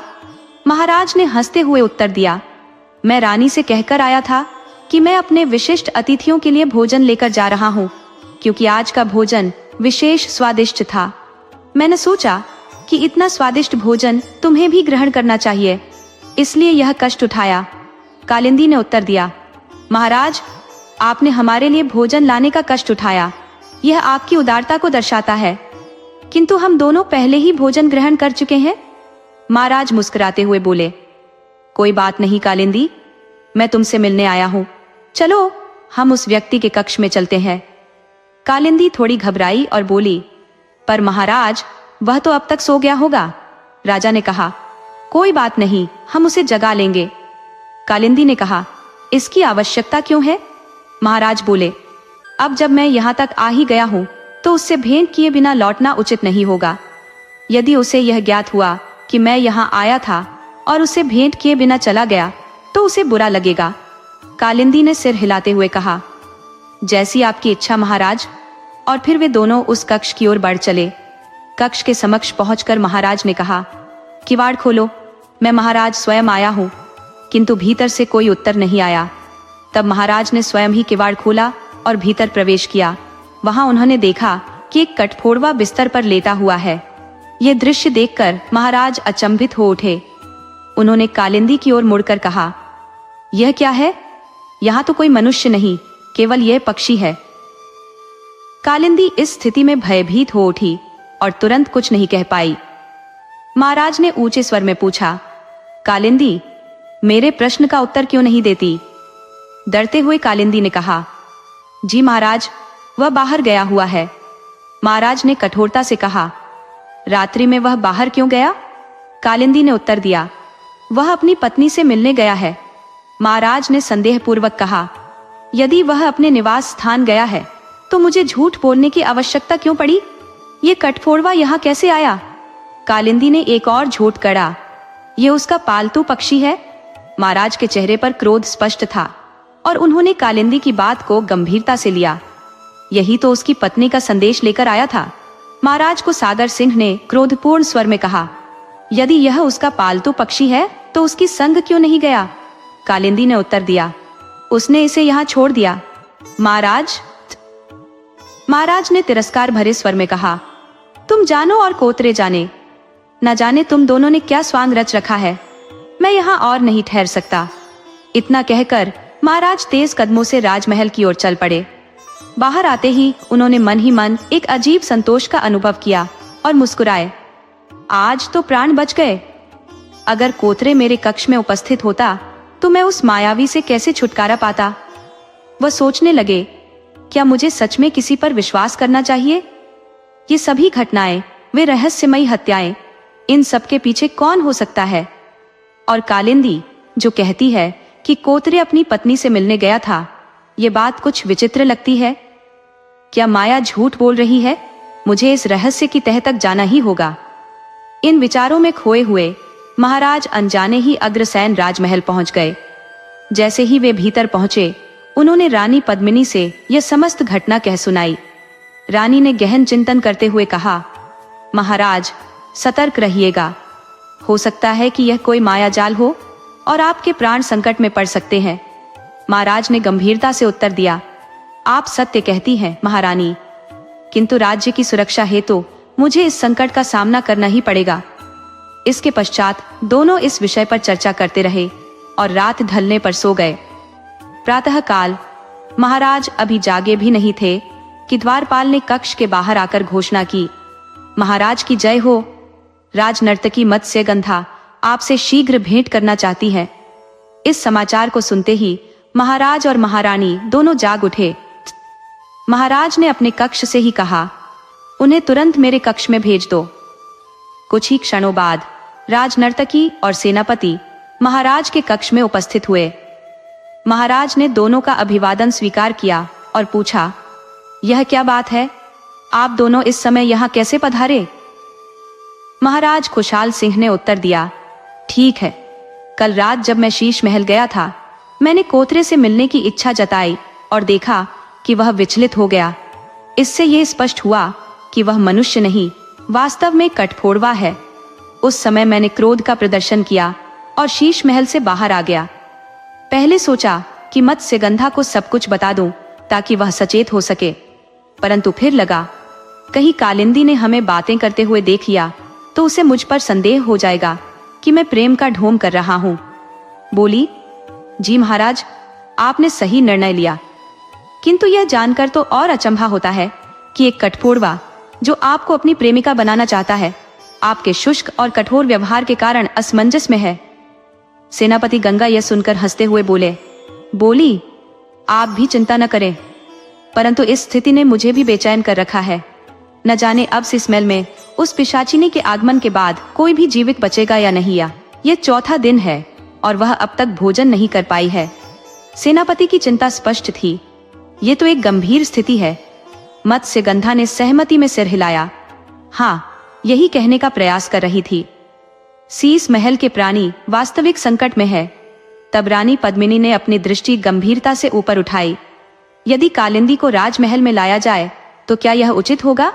सेनापति ने उत्तर दिया, नहीं महारानी, यह संभव नहीं। उस पर विश्वास करने के लिए हमारे पास कोई ठोस युक्ति नहीं है। रानी ने सुझाव दिया, तो हम उसकी गतिविधियों पर कड़ी नजर रख सकते हैं।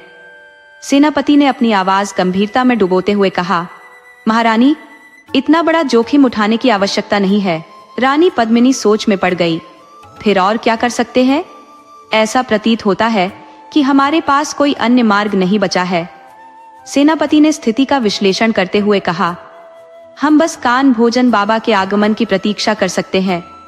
वे ही हमें उचित मार्ग दिखाएंगे। राजा को सागर सेन ने सिर हिलाते हुए उत्तर दिया, किंतु आज रात्रि मुझे एक बार फिर कालिंदी से मिलने जाना होगा। कौन सा बहाना बनाकर लौटूंगा, ये विचार मेरे मन में नहीं आ रहा है।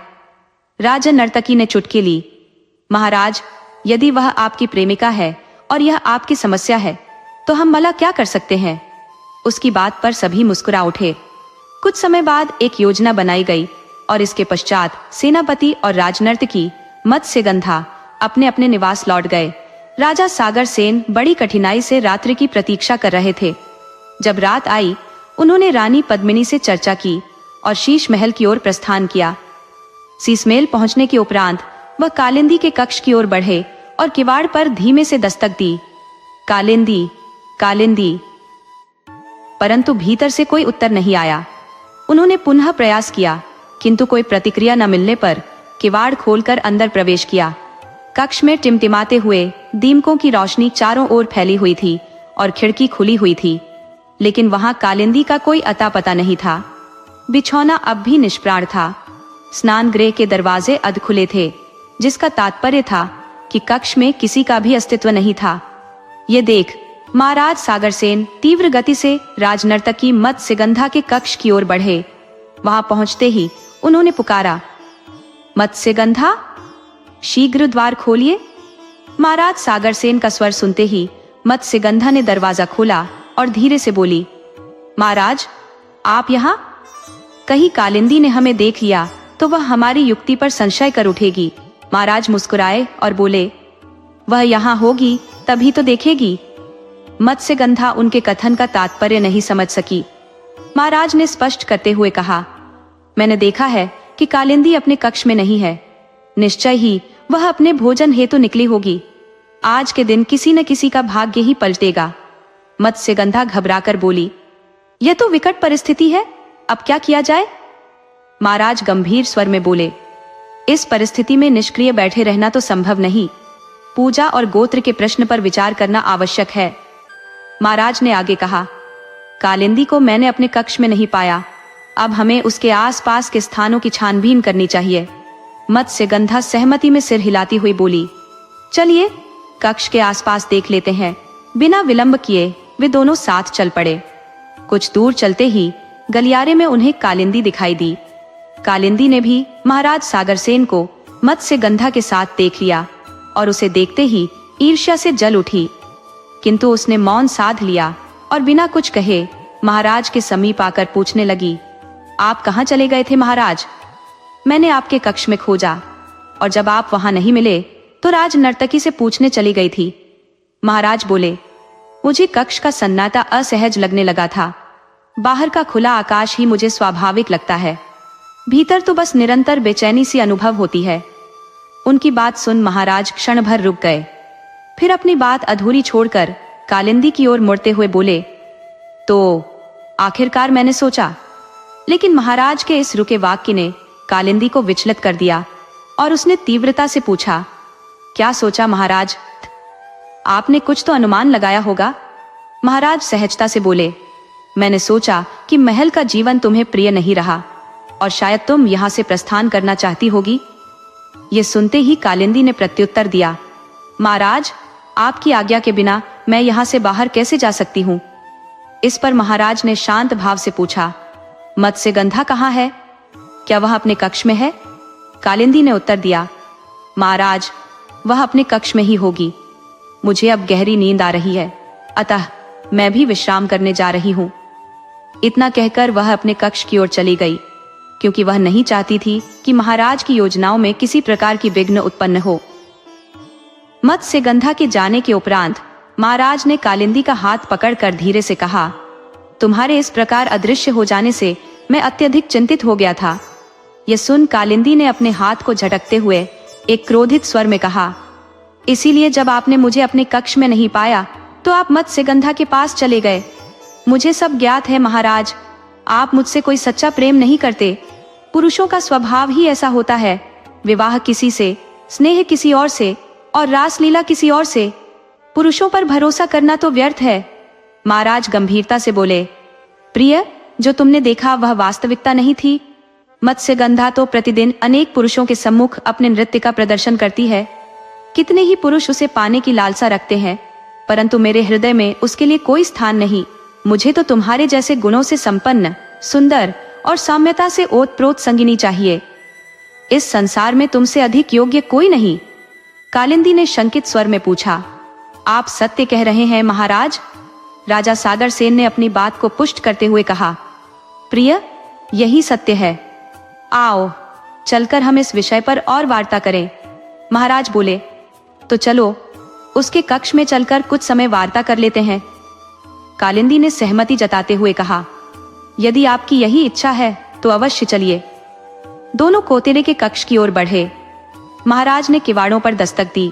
कोतेरे ने द्वार खोलकर आंखें मलते हुए कहा, महाराज, मैं तो गहरी नींद में था। महाराज ने हंसते हुए उत्तर दिया, कल तुम अंतर्धान हो गए थे, पर आज मैं तुम्हारे पास आया हूं। महाराज ने पूछा, क्या हम तुम्हारे कक्ष में प्रवेश कर सकते हैं? कोतेरे मुस्कुराया और बोला, महाराज, आपको अनुमति की क्या आवश्यकता? आपका स्वागत है। सभी भीतर आ गए और वार्तालाप करने लगे। कुछ समय पश्चात महाराज उठ खड़े हुए और बोले, अब मुझे राजमहल लौटना होगा। सेनापति सोमेश से उस हत्यारे के विषय में जानकारी लेनी है। कालिंदी ने चिंतित स्वर में कहा, महाराज, अभी तो आप आए ही थे। महाराज ने गंभीरता से उत्तर दिया, कालिंदी, राज्य की भलाई के लिए मुझे यह कर्तव्य निभाना होगा। अनमने मन से कालिंदी ने विदाई दी और महाराज ने मन ही मन मुस्कुराते हुए शीघ्रता से कक्ष से बाहर प्रस्थान किया। महाराज का उद्देश्य था यह देखना कि कहीं कालिंदी रात्रि में भोजन के लिए बाहर तो नहीं जाती। चलते हुए उनका ध्यान मार्ग के किनारे की एक झाड़ी पर गया, जहां पूर्णिमा का चांदनी प्रकाश फैल रहा था, जिससे दृश्य स्पष्ट दिख रहा था। झाड़ी के समीप कुछ हरकत देख उन्होंने अपनी तलवार निकाली और पास जाकर देखा तो वह दृश्य विचलित कर देने वाला था। सामने एक शव पड़ा था, जिसे देख महाराज के मन में कालिंदी के प्रति शंका उत्पन्न हो गई। उन्होंने तत्काल सेनापति रमेश को इसकी सूचना देने का निश्चय किया, लेकिन शव को छोड़ना भी उचित न था, क्योंकि कोई जंतु आकर उसे भक्षण कर सकता था।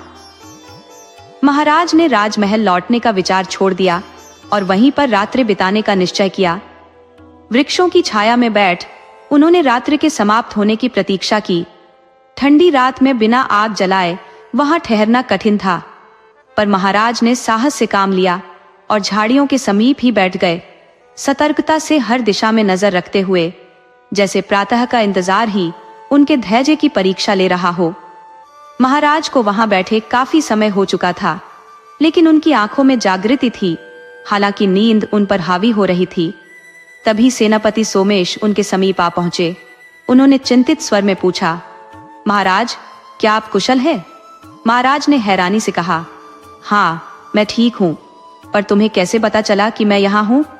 सेनापति बोले, महाराज, रानी पद्मिनी ने एक सैनिक द्वारा संदेश भिजवाया था। आप अब तक राजमहल नहीं लौटे, जिससे वे चिंतित हो उठी। उसी समय मैंने आपकी खोज में यहाँ आने का निश्चय किया। महाराज ने गहरी सांस लेते हुए कहा, मैं राजमहल लौट ही रहा था, तभी मार्ग में यह शव दिखा और उसके पास कुछ जंगली जानवर भी मंडरा रहे थे। मैंने अपनी तलवार से उन्हें भयभीत कर भगाया और शव की सुरक्षा हेतु ठहर गया। सेनापति ने हैरानी से पूछा, महाराज, इस शव में ऐसा क्या है जो इसकी इतनी सुरक्षा की आवश्यकता है? महाराज ने गंभीरता से कहा, जब मैं शीश महल में पहुंचा तो कालिंदी अपने कक्ष में नहीं थी। संदेह के कारण मैंने गंदा के कक्ष की ओर कदम बढ़ाए, जहां उसने बाहर घूमने का बहाना किया, लेकिन मुझे शंका थी कि वह किसी जीव का शिकार करने निकली होगी, और इस शव को देखकर मेरा संदेह विश्वास में बदल गया। सेनापति ने सिर झुकाते हुए कहा, यदि ऐसा है तो यह हमारे राज्य के लिए अत्यंत संकटपूर्ण है। महाराज ने चिंतन भरे स्वर में कहा, यह वही आदत है जो कालिंदी ने वनवास के दौरान निर्दोष प्राणियों का संहार करते समय प्रदर्शित की थी। उसका स्वभाव अब भी अपरिवर्तित है। सेनापति सहमत होते हुए बोले, आप सही कह रहे हैं महाराज। इस स्थिति में आगे क्या करना उचित होगा? महाराज ने विचारपूर्ण स्वर में कहा, हमें रात्रि भर यहाँ चौकसी रखनी होगी। सेनापति बोले, महाराज, मैंने उस सैनिक को संदेश दे दिया है कि वह कुछ अन्य सैनिकों को साथ लेकर शीघ्रता से यहाँ पहुंचे। वे थोड़ी देर में यहाँ आ जाएंगे। कुछ समय पश्चात सैनिक आ पहुंचे। महाराज ने आदेश दिया कि शव को राजमहल के विच्छेदन गृह में ले जाया जाए। सेनापति और महाराज साथ ही राजमहल की ओर लौट चले। वहां पहुंचते ही महाराज ने तुरंत राजवैद्य को बुलवाया ताकि शव की विस्तृत जांच की जा सके। राजवैद्य ने शव का निरीक्षण करते हुए चिंतित स्वर में कहा, महाराज, प्रथम दृष्टया ऐसा प्रतीत होता है किसी ने पहले इस प्राणी का रक्त निचोड़ लिया, फिर इसके हृदय को बाहर खींच लिया। इसके बाद इसे वन्य जीवों ने जैसे पूरी तरह उजाड़ दिया। राजवैद्य ने महाराज कुशाग्र से कहा कि नौसेनापति के सत्यापन के अभाव में राज्य में उनके प्रवेश की अनुमति नहीं दी जाएगी, और यह भी कि इस विषय पर किसी से कोई चर्चा न की जाए। महाराज के आदेश का पालन करते हुए राजवैद्य ने चंदन गृह से राजमहल की ओर प्रस्थान किया। अब महाराज ने सेना प्रमुख सोमेश के साथ कुछ समय तक विचार विमर्श किया और यह चर्चा उसके संभावित परिणामों की दिशा में आगे बढ़ी। कालिंदी स्वयं वह माया है जो तब तक रहस्यमयी बनी रहेगी जब तक कि काल, भोजन और बाबा यहाँ उपस्थित नहीं हो जाते। इसलिए हमें ऐसा कोई भी कदम नहीं उठाना चाहिए जिससे कालिंदी को हमारी योजना का अंदेशा हो। महाराज बोले, लेकिन आए दिन जो हत्याएं हो रही हैं, उन्हें कैसे रोका जाए? क्योंकि जैसे ही कालिंदी को भोजन की आवश्यकता होगी, एक और हत्या तो निश्चित ही होगी। सेनापति बोले, महाराज, आपकी बात सही है, परंतु मेरे मन में कोई उपाय नहीं सूझता। इस पर महाराज ने चिंतित होकर कहा, आप चिंता न करें सेनापति, मैं प्रातः तक कुछ सोच विचार कर आपको समाधान बताऊंगा। कुशाग्र सहन ने कहा, जी सेनापति, मुझे आपसे इसी प्रकार की आशा है। इसके बाद सेनापति और महाराज दोनों राजमहल की ओर प्रस्थान कर गए। महाराज बोले, अब आप भी विश्राम कीजिए, मैं सुबह आपसे पुनः भेंट करूंगा। महाराज अपने कक्ष में विश्राम हेतु प्रस्थान कर गए। रानी पद्मिनी ने जब महाराज को देखा तो उनके हृदय में सजीवता जाग उठी। वह उनकी प्रतीक्षा में व्याकुल थी। महाराज ने रानी को संपूर्ण घटनाक्रम विस्तार से बताया और वार्तालाप के उपरांत दोनों विश्राम करने लगे। प्रातः काल का समय आया और समस्त दिन गंभीर विचारों में व्यतीत हुआ। सेनापति अब तक किसी उचित समाधान का संधान नहीं कर पाए थे।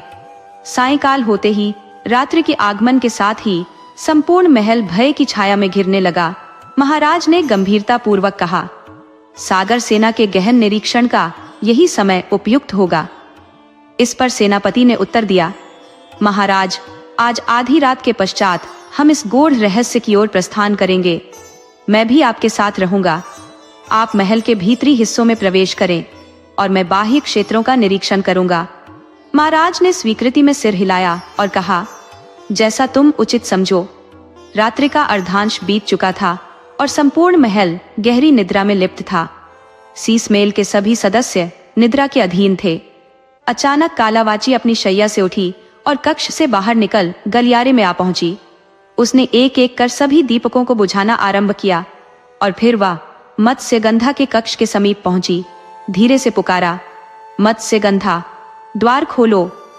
जैसे ही मत्स्यगंधा ने द्वार खोला, कालावाची प्रेमी के आभास में उसके समीप पहुंची और उसकी गर्दन थाम कर बोली, तू मेरे महाराज से प्रेम करने की धृष्टता कैसे कर सकती है?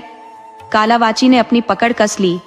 मत्स्यगंधा बोलने का प्रयास करती रही, परंतु शब्द उसके होंठों तक नहीं पहुंच पा रहे थे। उसने मुक्त होने का बहुत प्रयास किया, किंतु व्यर्थ। कालावाची उसे आंगन की वाटिका में ले आई और उसके स्वरूप की भयानकता से घिरी अंधियारी रात ने मत्स्यगंधा के प्राण हर लिए। कालावाची को जब विश्वास हो गया कि मत्स्यगंधा अपनी व्यथा किसी को नहीं बता पाएगी, तब उसने उसे छोड़ा और गर्जना करते हुए कहा, मैं महाराज से प्रेम करती हूँ।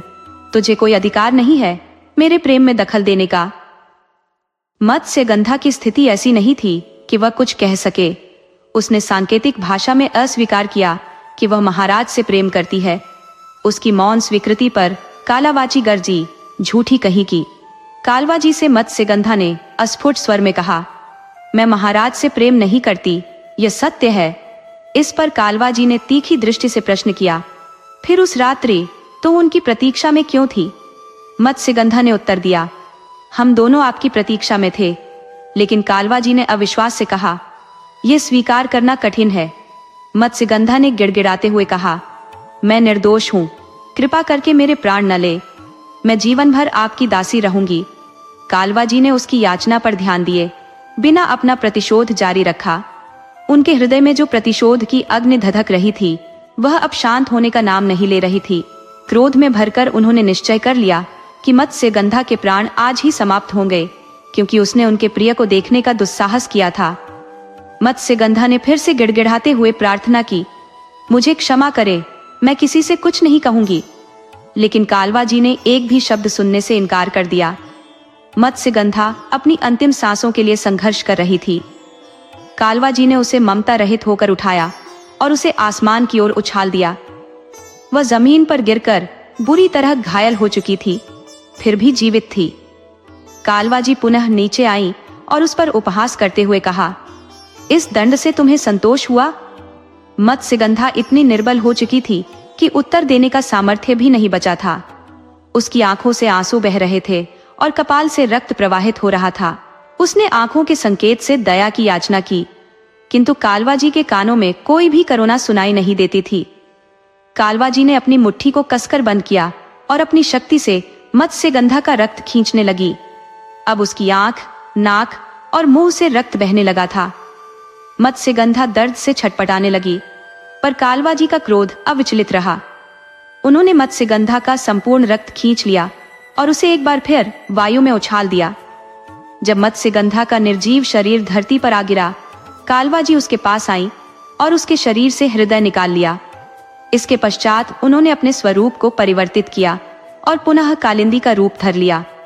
अपने कक्ष में जाकर वह शांति से अपने बिछावन पर लेट गई। रात का अर्धांश बीत चुका था। अब महाराज सागरसेन और सेनापति के साथ शीश महल की ओर बढ़े। कुछ ही समय में वे दोनों शीश महल के मुख्य द्वार पर पहुंच गए और वहां रुककर आपस में मंथन करने लगे। सेनापति ने गहरी आवाज में कहा, महाराज, क्यों ना हम शीश महल के आंगन में उस ओर बढ़ें, जहां से कालिंदी के कक्ष की खिड़की का दृश्य मिल सके। इससे हम देख सकेंगे कि कालिंदी अपने बिछौने पर है या नहीं। महाराज ने सहमति जताते हुए कहा, सच कहा सेनापति, मुझे भी यही उपयुक्त लगता है, लेकिन उसके कक्ष तक पहुंचने के लिए हमें महल के आंगन से होकर गुजरना पड़ेगा। सेनापति ने उत्तर दिया, कोई बात नहीं महाराज, थोड़ी देर अवश्य लगेगी, परंतु इससे हमें यह तो निश्चित हो ही जाएगा कि कालिंदी अपने कक्ष में है या नहीं। महाराज ने कहा, आपका विचार तर्क संगत है। चलिए, फिर प्रतीक्षा किस बात की? इस पर सेनापति ने तुरंत सहमति देते हुए कहा, हाँ महाराज, चलिए आंगन की ओर चलते हैं। वे दोनों शीश महल के आंगन की ओर बढ़ चले। जैसे ही वे आंगन में पहुंचे, उनकी नजर किसी अज्ञात व्यक्ति पर पड़ी जो धरती पर अचेत पड़ा था, परंतु घने अंधकार में उसके चेहरे की पहचान कर पाना कठिन था, क्योंकि सभी मशालें कालिंदी द्वारा बुझा दी गई थी। सेनापति ने उस अज्ञात व्यक्ति की नाड़ी की जांच की और पाया कि वह अब जीवित नहीं था। तब सेनापति ने गंभीर स्वर में कहा, महाराज, ऐसा प्रतीत होता है कि आज कालिंदी ने किसी निर्दोष का वध कर दिया है। मैंने इस मृत शरीर की नाड़ी टटोली और महसूस किया कि यहाँ केवल हड्डियों का ढांचा शेष है। प्रतीत होता है कि इस मृतक का मांस और रक्त मानो चूस लिया गया हो। मैं यहाँ इस शव के पास पहरा देता हूँ। यदि आप यहीं ठहरे तो आपको किसी संकट में डालने का खतरा है। कृपया मुख्य द्वार पर जाकर वहां रखी मशाल ले आइए, किंतु द्वारपालों से कोई संवाद मत कीजिएगा। मैं तब तक यहाँ इस मृतक की रक्षा करता हूँ। महाराज सागर सेन ने कहा, मैं इस मृत शरीर के पास रहूं तो बेहतर होगा। लेकिन स्वामी ने विनम्रता से उत्तर दिया, नहीं महाराज, मैं इतने जोखिम में आपको नहीं डाल सकता। आपके प्राण अनमोल है, ये कार्य मुझ पर छोड़ दे। सागर सेन के पास अस्वीकार का समय नहीं था, अतः वे शीश महल के मुख्य द्वार की ओर तेजी से बढ़े और मशाल लेकर शीघ्रता से लौट आए। मशाल की रोशनी में जब सेनापति और महाराज ने उस मृत देह का चेहरा देखा तो पहचान कर चौंक उठे। वह राजनर्तकी मत्स्यगंधा थी। दोनों सोच में पड़ गए कि इस अमानवीय कृत्य का दोषी कौन है। तब महाराज ने ठहर कर कहा, सेनापति, मुझे संदेह है कि यह कृत्य कालिंदी का है। पिछली रात मैंने उसे मत्स्यगंधा के साथ देखा था और संभवतः उसी ने मत्स्यगंधा को दंडित कर इस दुर्दशा में पहुंचा दिया है। सेनापति ने पुष्टि में कहा, महाराज, अब तो यह निस्संदेह प्रतीत होता है कि हत्याओं के पीछे कालिंदी का ही हाथ है। महाराज ने सहमति जताई, आप सही कह रहे हैं। अब मैं द्वारपालों से कहकर सैनिकों को बुलवाता हूँ ताकि शीश महल की घेराबंदी की जा सके। हमें सुरक्षा बढ़ानी होगी ताकि कोई भीतर या बाहर न जा सके। कुछ ही समय में सैनिकों ने शीश महल को चारों ओर से घेर लिया। महाराज कुशाग्र सैनी ने शीश महल के सभी निवासियों को यह सूचना भिजवा दी कि राज नर्तकी मत्स्यगंधा की निर्मम हत्या हो चुकी है, अतः अब कोई भी महल से बाहर नहीं जाएगा। ये समाचार दूर देशों तक फैल गया। मत्स्यगंधा के पार्थिव शरीर के पास उसके प्रियजन विलाप कर रहे थे और कालिंदी का असत्य अभिनय सभी को संदेह में डाल रहा था। सेनापति और महाराज सागर सेन यह समझ चुके थे कि यह हत्यारा निर्दोषों का निर्मम संहार करता है और यह बर्बरता अब अधिक समय तक सहन नहीं की जा सकती। कालिंदी ने अपनी आंखों में झूठे आंसू भरकर अभिनय किया, जिससे वहां खड़े महाराज सागर सेन और सेनापति स्वामी उसका छल भांप रहे थे। जैसे ही यह स्वांग चरम पर पहुंचा, कोतरे भी वहां आ पहुंचा। अब कालिंदी के विलाप में कोतरे भी अपने अभिनय का रंग भरने लगा, जिससे उनकी यह कूटनीति और भी असहनीय हो उठी। महाराज सागर सेन के लिए यह झूठा अभिनय असह्य था और उन्होंने तुरंत सैनिकों को आदेश दिया कि वे मत्स्यगंधा के पार्थिव शरीर को अंतिम संस्कार हेतु श्मशान ले जाएं। महाराज के आदेश देते ही एक स्त्री वहां रोते हुए पहुंची। वह देवसेना थी, जो अपनी प्रिय सखी के आकस्मिक निधन पर विलाप कर रही थी। महाराज ने उसके निकट जाकर कहा, देवसेना, शोक में इतना मत डूबो। तुम्हारी सखी अब अनंत यात्रा पर निकल चुकी है। संभवतः विधाता ने उसके जीवन की अवधि इतनी ही निश्चित की थी। देवसेना ने रूंधे स्वर में उत्तर दिया, किंतु स्वामी, आप ही बताइए कि मैं स्वयं को कैसे संभालूं। वह मेरी अति प्रिय सखी थी, हमारे पिताश्री के राज्य की राजनर्तकी थी। हम बचपन से एक साथ पले बड़े थे। उसका इस प्रकार अचानक जाना मेरे हृदय को छिन्न भिन्न कर रहा है। सेनापति ने सहानुभूति से कहा, देवसेना, मैं तुम्हारी वेदना को समझ सकता हूँ। मत्स्यगंधा की निर्मम हत्या ने हम सभी को आहत किया है। देवसेना ने उदासी से कहा, स्वामी, मैं आपकी और सबके मन की पीड़ा समझती हूँ, लेकिन इतने प्रयत्नों के बाद भी वह क्रूर हत्यारा अब तक पकड़ा क्यों नहीं गया? उसने सेनापति से प्रश्न किया। सेनापति ने उत्तर दिया, हमारे प्रयास जारी हैं देवी। तभी महाराज सागर सेन ने धीमे स्वर में देवसेना से कहा, देवी देवसेना, मुझे भी इस दुख का आभास है। हमारे सभी प्रयास असफल रहे थे, किंतु अब उस क्रूर हत्यारे ने सभी मर्यादाएं तोड़ दी है। अब वह बचकर नहीं निकल सकता। देवी देवसेना ने दृढ़ स्वर में कहा। मुझे भी आप सबसे यही उम्मीद है, महाराज ने गहरी आवाज में कहा। महाराज की इस बात पर कालिंदी और कोतरी के चेहरों पर चिंता की लहरें दौड़ गईं, जिसे छिपाने के लिए वे अपने अपने कक्ष में चली गईं। अब महाराज ने सागर सेना के सैनिकों को आदेश दिया कि राज नर्तकी के पार्थिव शरीर को शांति स्थल तक पहुंचाया जाए। महाराज के इस आदेश पर सैनिकों ने राज नर्तकी के शरीर को लेकर प्रस्थान किया और उन सैनिकों के पीछे पीछे अन्य लोग भी चल पड़े। अंततः राज नर्तकी का अंतिम संस्कार विधिपूर्वक किया गया। स्नान, ध्यान और शुद्धि प्रक्रिया के बाद जब महाराज सागरसेन और सेनापति उमेश महल में पहुंचे, तो वहां महारानी पद्मिनी और सेनापति उमेश की पत्नी देवसेना पहले से ही उपस्थित थी।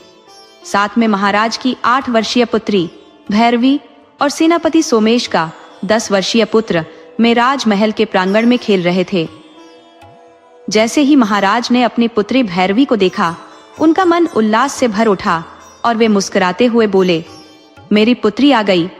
भैरवी ने उत्तर में कहा, जी पिताश्री, मैं आ गई और इस यात्रा का अनुभव बहुत सुखद रहा। उसने बताया कि मामा श्री के विवाह में छोटी माँ देवसेना ने उसका विशेष ध्यान रखा। भैरवी ने आगे हंसते हुए कहा, मुझे ऐसा लगा मानो वे ही मेरी माँ है और हमारा स्नेह देखकर शालू ईर्ष्या कर रही थी। तभी अचानक महाराज से कहा गया, अब आप ही बताइए, यदि मेरी माँ इसे मुझसे अधिक प्रेम करेगी तो क्या मुझे ईर्ष्या नहीं होगी? सागर सेन ने अचल की ओर सहानुभूति दिखाते हुए कहा, अचल की बात में कुछ सच्चाई है।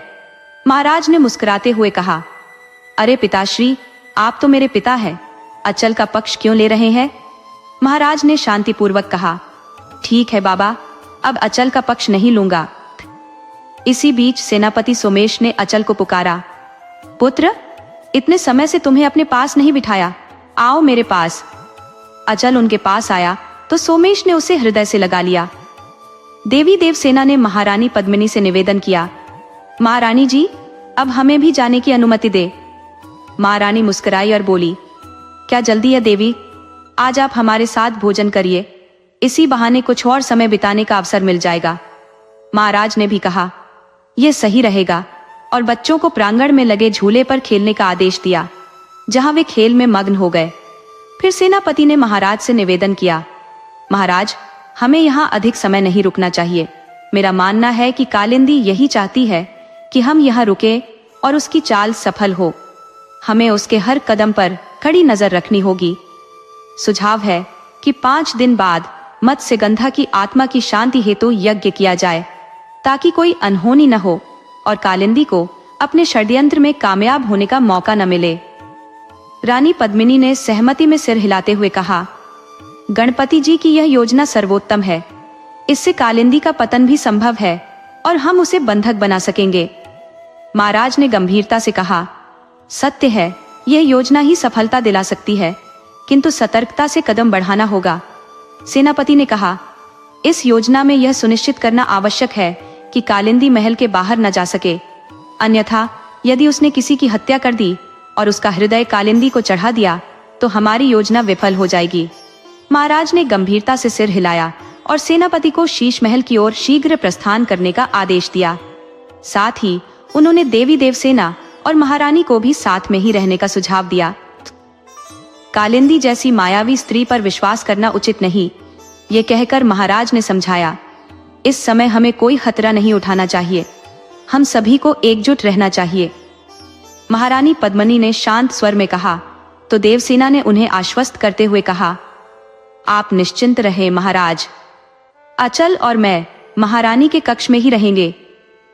महाराज ने सिर हिलाते हुए कहा, ठीक है, हमारे जाने का समय हो गया है, तुम दोनों भोजन की चिंता मत करना, हम इस मेल में ही भोजन कर लेंगे। इतना कहकर महाराज और सेनापति गहरे विचारों में डूबे महल की ओर चल पड़े। दूसरी ओर कालवाची और कोतरा कालवाची के कक्ष में बैठकर गहन चर्चा में लीन थे। कालवाची चिंतित स्वर में बोला, कहीं ऐसा तो नहीं कि महाराज को हम पर शक हो गया हो? कोतरा बोली, मुझे तो कुछ असामान्य नहीं लगा। महाराज का व्यवहार बिल्कुल सामान्य ही प्रतीत हुआ। आखिर किसी भी राज्य का राजा राजनर्तकी की हत्या के बाद ऐसी ही सतर्कता बरतेगा। कालवाची ने संदेह पूर्वक पूछा, तो फिर महाराज ने महल पर इतना कड़ा पहरा क्यों लगा रखा है? कोतरा बोली, यह साधारण बात है। अगर सीसमेल में किसी की हत्या हुई है तो राजा का दायित्व है कि वह हत्यारे को पकड़ने का प्रयास करे। इसमें किसी विशेष संदेह का कारण नहीं दिखता। कालवाची ने हताशा में कहा, तुम नहीं समझती। यदि महाराज को यह पता चल गया कि उन हत्याओं में मेरा हाथ है तो परिणाम भयंकर होंगे। कोतरा ने गहरी सांस लेते हुए कहा, अब तुम किसी भी तरह का उत्तर न दो और सीसमेल के बाहर न जाओ। तुम्हारी हर हरकत पर नजर रखी जा रही है। कालवाची घबराकर बोली, तो अब मेरा क्या होगा? मैं भोजन के बिना कैसे रह पाऊंगी? कोतरा ने उसे ढांढस बंधाते हुए कहा, तुम उसकी चिंता न करो, मैं तुम्हारे भोजन का प्रबंध कर दूंगा। कालवाची चिंतित स्वर में बोली, परंतु अगर तुम बाहर गए और किसी ने तुम्हें देख लिया तो क्या होगा? कोतरा मुस्कुराते हुए बोला, तुम भूल रही हो कि मैं एक कठफोड़वा भी बन सकता हूँ। कठफोड़वा के रूप में कोई भी मेरी पहचान नहीं कर सकेगा। यह सुनकर कालवाची बोली, मैं कितनी भाग्यशाली हूँ कि तुम जैसे मित्र का साथ मुझे मिला, जो मेरे लिए अपने प्राणों का संकट उठा सकता है। कोतरा ने मुस्कुराकर कहा, मित्रता की है तो निभानी भी होगी। कोतरा के प्रति अपने विश्वास को प्रकट करते हुए कालवाची ने कहा, तुम कभी भी मेरा साथ मत छोड़ना। कोतरा ने मुस्कुराते हुए उत्तर दिया, तुम निश्चिंत रहो प्रिय सखी, मैं सदैव तुम्हारे साथ रहूंगा।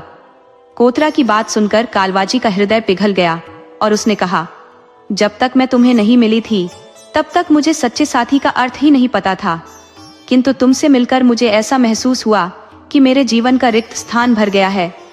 अब मैं अपनी सभी चिंताएं, दुख और सुख तुमसे साझा कर सकती हूँ।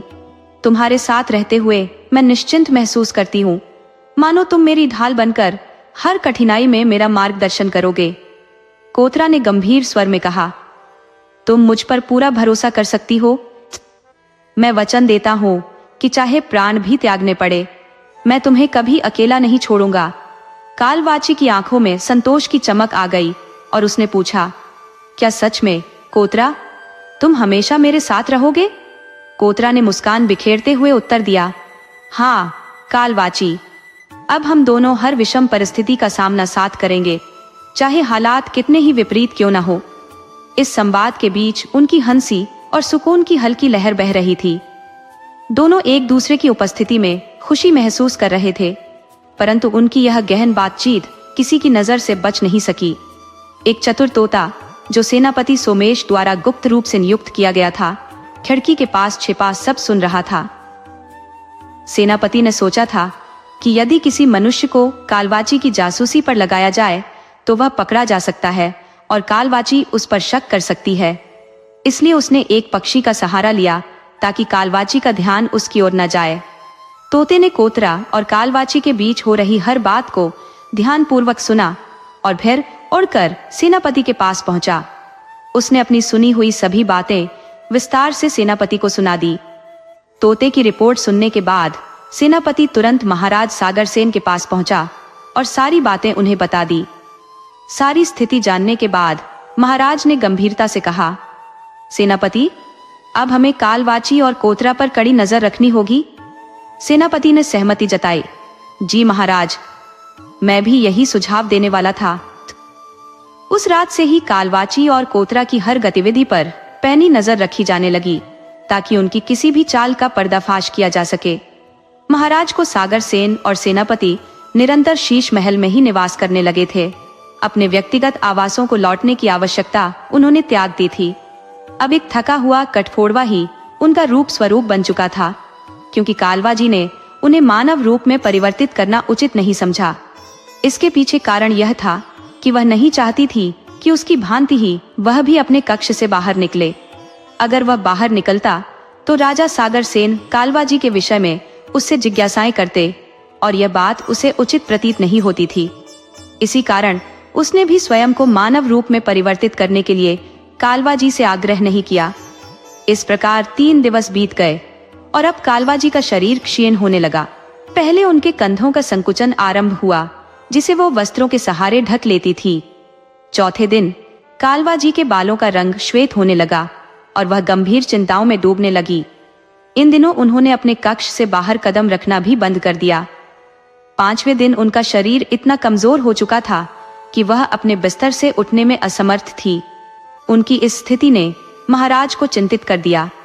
अपने मन में महाराज ने विचार किया कि अब किसी भी प्रकार से किसी प्राणी का हृदय कालवा जी के जीवन हेतु अर्पण करना अनिवार्य हो गया है। यदि गोदरेज उचित समय पर कोई मानव हृदय कालवा जी के लिए नहीं ला सका तो वह शक्तिहीन होकर अपनी समस्त शक्तियां खो देंगी। यदि ऐसा हुआ तो राजा सेन को यह स्पष्ट हो जाएगा कि कालवा जी का दोष नहीं है और उनकी दृष्टि में वह निर्दोष सिद्ध होंगी।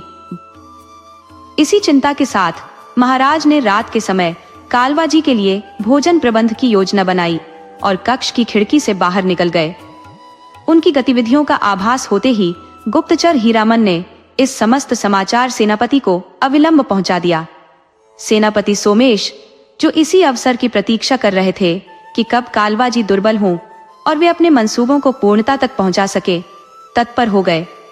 यह समाचार था कि महाराज के तातश्री के मित्र बाबा काल भुजंग राज्य में आगमन कर चुके थे। इस बात को सेनापति सोमेश ने महाराज कुशाग्र सेन से अब तक छुपा रखा था। सेनापति सोमेश ने यह समाचार किसी और तक पहुंचने नहीं दिया, क्योंकि वे नहीं चाहते थे कि यह बात शीघ्र ही उजागर हो। इसीलिए उन्होंने इस रहस्य को अपने तक सीमित रखा। इसी बीच कोतरे या शीर्ष महल में अनुपस्थित था।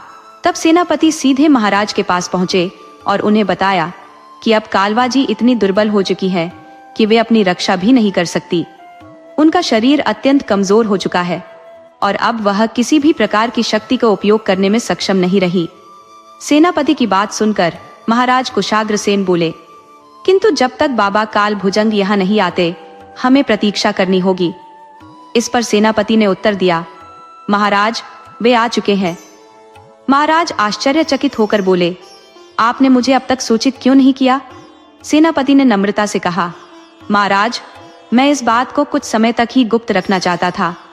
महाराज ने आगे पूछा, अब हमारी अगली योजना क्या होगी? इस पर सेनापति ने कहा, महाराज यही कारण है कि मैं यहाँ उपस्थित हुआ हूँ। अब हमें बिना किसी विलंब के कालवा जी को समाप्त करना चाहिए। यदि उन्होंने बाहरी सहायता से किसी और का हृदय प्राप्त कर लिया तो वे अपने पूर्व की भांति शक्तिशाली हो जाएंगी। उनकी पुनः प्रबलता बैतालिक राज्य पर संकट ला सकती है। महाराज बोले, ऐसा कभी नहीं होगा। मैं अपनी प्रजा पर अब और कोई विपत्ति आने नहीं दूंगा।